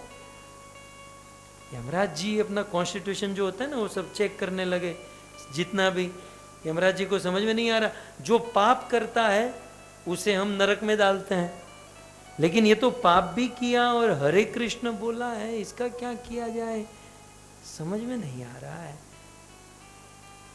यमराज जी ने नारद जी को फोन किया, क्योंकि नारद जी बहुत भगवान का नाम लेते हैं, नारायण नारायण करते रहते हैं। यमराज जी ने नारद को फोन किया, नारद अर्जेंट यहां पर आ जाओ, तुम्हारा काम पड़ा है। नारद जी आए यमराज जी के पास। बोले क्या प्रॉब्लम है? बोले प्रॉब्लम कुछ नहीं, एक बंदा आया है दिल्ली से। क्या बंदा है? बोले जीवन भर पाप किया है, लेकिन एक बार वो भी जबरदस्ती हरे कृष्ण बोला है। नारद आप रात दिन भगवान का नाम लेते हो, बताओ इस बंदे का क्या किया जाए। नारद जी कहते हैं देखो भाई, हम तो केवल नाम लेना जानते हैं, अब नाम लेने के बाद क्या करना ये तो हम नहीं जानते हैं, इसको क्या दंड दिया जाए। बोले यह बात शिव जी जानते होंगे, शिव जी इसका उत्तर दे सकते हैं। बोले शिव तो यहां आएंगे नहीं, हमें शिव के पास जाना पड़ेगा। यमराज जी और नारद जी तैयार हुए शिव के पास, लेकिन इस आदमी को तो लेकर जाना पड़ेगा, अपराधी को। अब अपराधी भी तो दिल्ली का। बोले हम चलेंगे नहीं भाई, जब धरती पर थे तो कार में घूमते थे, और यहां पर आप चला कर लेकर जाओगे, जब तक पालकी में नहीं बिठाओगे मैं नहीं चलूंगा। ये पापी पालकी में बैठा, और एक ओर से यमराज जी ने पालकी उठाई, दूसरी ओर से नारद जी ने पालकी उठाई, और दोनों इस पापी को उठाकर शिव जी के पास लेकर गए। और ये तो सब कुछ देख रहा है। शिव जी के वहां पालकी रखी, और ये दोनों नारद और यमराज को देखा। शिव जी खड़े होकर प्रणाम करने गए। नारद और यमराज जिसको पालकी में बिठा कर लाए वो तो कोई बहुत बड़ा महात्मा होगा। शिव जी प्रणाम करने गए, ये दोनों ने रोक लिया। महादेव रुको रुको रुको, ये कोई साधु नहीं है, ये बहुत बड़ी आफत है, ये हमारा सिरदर्द है। बोले क्या हुआ, कौन है ये? बोले हम बड़े कंफ्यूज हैं, समझ में नहीं आ रहा है कि इसने जीवन में बहुत पाप किए हैं, बहुत पाप किए हैं, लेकिन एक बार जबरदस्ती हरे कृष्ण बोला है, समझ में नहीं आ रहा है इसका क्या किया जाए। अब महादेव आप ही बताइए, क्योंकि आप तो सब जानते ही हैं, इतने ज्ञानी हैं। महादेव ने कहा कि देखो मैं होलसेल का व्यापारी हूं, आप कहो तो एक त्रिशूल घुसा के इसको मार दूं, प्रलय करना हो तो मुझे बताओ, मारना हो तो मुझे बताओ, लेकिन न्याय करना हो तो ये मेरे बस की बात नहीं है। न्याय करना तो ब्रह्मा जानते हैं, वो विधाता है, विधि विधान ब्रह्मा ने लिखे हैं, कॉन्स्टिट्यूशन ब्रह्मा ने लिखा है। आप ब्रह्मा को पूछो, मारना हो तो मुझे बताओ, मैं मार सकता हूं, बाकी बोले तब तो ब्रह्मा के पास जाना पड़ेगा। बोले हाँ। यमराज नारद जी की ओर देखते तो देख कर कहते उठा ले पालकी। शिव जी ने कहा मैं भी साथ में चलता हूं, मुझे भी तो पता चले कि ऐसे लोगों का क्या होना चाहिए। बोले हाँ, हम दोनों पालकी उठाकर वैसे भी थक गए थे, तीसरा लगेगा, 2 से भले 3। एक और शिव जी पालकी ढो रहे हैं, दूसरी ओर नारद जी, और पीछे यमराज जी दोनों हाथ उठाकर हाथ में लेकर उठा रहे हैं। और इस पापी को लेकर गए ब्रह्मलोक, कैलाश से गए ब्रह्मलोक में। ब्रह्मलोक में जाकर पालकी रखी, ब्रह्मा जी खड़े हो गए, बोले किसको लेकर आए? बोले ये बहुत बड़ा सिरदर्द है, ब्रह्मा जी आप न्याय कीजिए, हम तीनों कंफ्यूज हैं, जीवन भर इसने बहुत पाप किए हैं और एक बार जबरदस्ती हरे कृष्ण बोला है, इसका क्या किया जाए? ब्रह्मा जी ने वो पोथी पत्रा पढ़कर देखा, बोले पाप करने वाले को ये, भक्ति पुण्य करने वाले को ये, लेकिन ये दोनों करने वाले को क्या? ब्रह्मा ने कहा ये तो मेरे पास भी नहीं है। बोले इसका सटीक उत्तर, इसका न्याय तो जिसका नाम लिया है, हरे कृष्ण बोला है ना, तो जिसका नाम लिया है वो भगवान विष्णु ही इसका उत्तर दे सकता है। तो विष्णु के पास जाना पड़ेगा। बोले हाँ। ब्रह्मा ने कहा मैं भी साथ चलता हूं। यमराज ने कहा मैं दोनों कंधे पर उठाकर थक गया था ब्रह्मा, एक कंधा आप लगा लीजिए। अब वो पापी बैठा पालकी में, नारद, शिव, ब्रह्मा और यमराज, ये चारों पालकी में उसे ढोकर बिठाकर चलने लगे और चलते चलते पहुंचे वैकुंठ में। कहां पहुंचे? भगवान क्षीर सागर में शयन कर रहे हैं, लक्ष्मी जी उनके चरण दबा रही है, और वैकुंठ में ये चारों, नारद, ब्रह्मा, शिव और यमराज, उस पापी को पालकी में बिठाकर वैकुंठ में पहुंचे। और भगवान नारायण खड़े हुए और चारों को कहा कि आपके यहाँ आने का कोई विशेष कारण? बोले कारण ये पापी है, जीवन भर पाप किया और जबरदस्ती एक बार आपका नाम लिया, अब बताइए आपको क्या करना चाहिए, हमें क्या करना चाहिए? अब ध्यान से सुनिएगा। भगवान नारायण ने कहा कि केवल बुक डिस्ट्रीब्यूशन ही करते हो कि बुक पढ़ते भी हो? बुक डिस्ट्रीब्यूशन तो करो लेकिन पहले पढ़ा भी करो। ब्रह्मा ने कहा, नारद ने कहा पढ़ा करो, इसका मतलब समझे नहीं। बोले भगवत गीता पढ़ी आपने? बोले हाँ पढ़ी भी और बांटी भी। तो भगवत गीता में मैंने क्या कहा है? क्या कहा? न तद भासयते सूर्य न शशांक न पावक, और फिर क्या कहा? भगवान का नाम लीजिए और अपने जीवन को धन्य कीजिए। नाम लेकर ही मीरा, मारवाड़ की मीरा ने भगवान का नाम लेकर ही मेरे तो गिरधर गोपाल दूसरे को भगवान को पाया। श्री चैतन्य महाप्रभु ने इसी नाम का युग धर्म प्रारंभ किया और पूरे जगत में, विश्व में इस हरि नाम को फैलाया। तो आप सभी भक्तों से निवेदन है, हरि नाम लीजिए, महामंत्र का जाप कीजिए और अपने जीवन को धन्य कीजिए। कार्यक्रम का आयोजन किया लोकेश्वरीय प्रभु, ललिता माता, उनका पूरा परिवार, उनके पुत्र कृष्ण और उनका पूरा परिवार, जो मैं सबको कई सालों से जानता हूँ। और इनके मेंटर हमारे गोपी प्रिया माता जी, जो सबका ध्यान रखती हैं, आप सबका धन्यवाद। खूब भजन कीजिए और भक्ति में आगे बढ़िए। हरे कृष्णा। किसी का कोई प्रश्न हो तो पूछ सकते हैं। जैसा कि आपने बताया कि एक व्यक्ति ने जीवन भर पाप किया है, लेकिन उसमें भगवान, उसने अंतकाल में भगवान का नाम लिया है तो वो भगवान को प्राप्त करेगा। लेकिन प्रभु जी, मेरा डाउट ये है कि उस टाइम में, जिस टाइम में उसने पाप किया है, उसके पापों का जो रिएक्शन है और उसके पापों का जो इफेक्ट है, उसने अकेले तो नहीं सहा होगा, उसके साथ के परिवार के भी कुछ जन होंगे तो उन्होंने भी सहा होगा, कुछ और भी लोग होंगे उन्होंने भी सहा होगा। तो क्या उनके बारे में क्या ऐसा कर सकते हैं क्या जिन्होंने उसकी वजह से सफरिंग्स, जिन्होंने उसकी वजह से सफरिंग्स की है, उनका उद्धार कैसे होगा? किसी को नहीं मिलता। निज कृत कर्म भोग सब भ्राता, अपने ही कर्म हमारे जीवन में दुख बनकर आते हैं। तो हमारे जीवन में जो दुख है वो हमारे अपने कर्मों का फल है, अन्यों के कर्मों का फल नहीं है।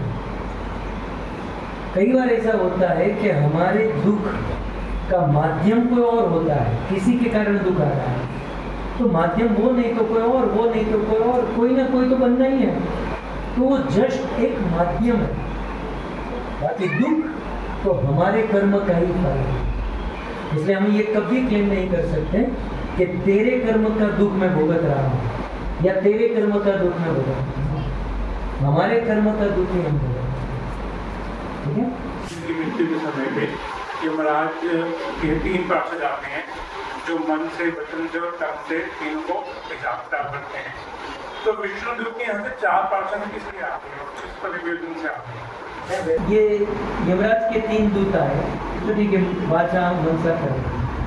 भगवान विष्णु के 4 पार्षद क्यों आए? तो चक्रधिपात लिखते हैं क्योंकि अजामिल मरते समय भगवान का 4 अक्षर बोला, नारायण। वो 4 अक्षर बोला तो 4 पार्षद आए। हम लोग हजारों बार हरिनाम बोलेंगे तो हमारे लिए 1000 पार्षद आएंगे। बहुत सुंदर बहुत अच्छा प्रवचन था। उसमें से मेरा एक ये डाउट है, क्वेश्चन है, मतलब कि जैसे अजामिल ने, या आपने जो सेकंड स्टोरी सुनाई उससे भी हम देख सकते हैं कि उस व्यक्ति ने पूरा टाइम, मतलब कि वो नास्तिक होने के कारण बहुत पाप कर्म किए, लेकिन ज़बरदस्ती उससे बुलवाया गया। तो जैसे कहते हैं कि ना, लेकिन उसने शुद्ध नाम तो नहीं लिया ना, नाम तो ज़बरदस्ती लिया। तो ऐसा होता है कि मतलब कि कहते हैं कि एक भी शुद्ध नाम अगर हम लेते हैं, पूरे जीवन ले रहे हैं, लेकिन अगर उसमें से एक बार भी अगर हमने शुद्धता से नाम ले लिया तो हम जाने के अधिकारी हो जाते हैं। लेकिन उसने तो ऐसा कुछ भी नहीं किया था, उसने तो ज़बरदस्ती उससे कहलाया गया था और उसने बिल्कुल जनरली ऐसे बिल्कुल मुँह से निकाल दिया। तो ये इसको कैसे समझें? इसे पवित्रता होनी चाहिए, लेकिन कृपा एक विशेष वस्तु होती है जो सीधी पहुंचा देती है। तो ये स्पेशल केस में मर्जी काम कर जाती है, कृपा काम कर जाती है, राइट? तो हमें भी शुद्ध नाम का फोकस करना चाहिए, साथ ही साथ कृपा का भी फोकस करना चाहिए। जहाँ कहीं नंबर लग जाए, पर हम जैसे लोगों का तो कृपा से ही नंबर लगेगा। तो ठीक कृपा। बहुत सुंदर आपने कथा का श्रवण वर्णन कराया।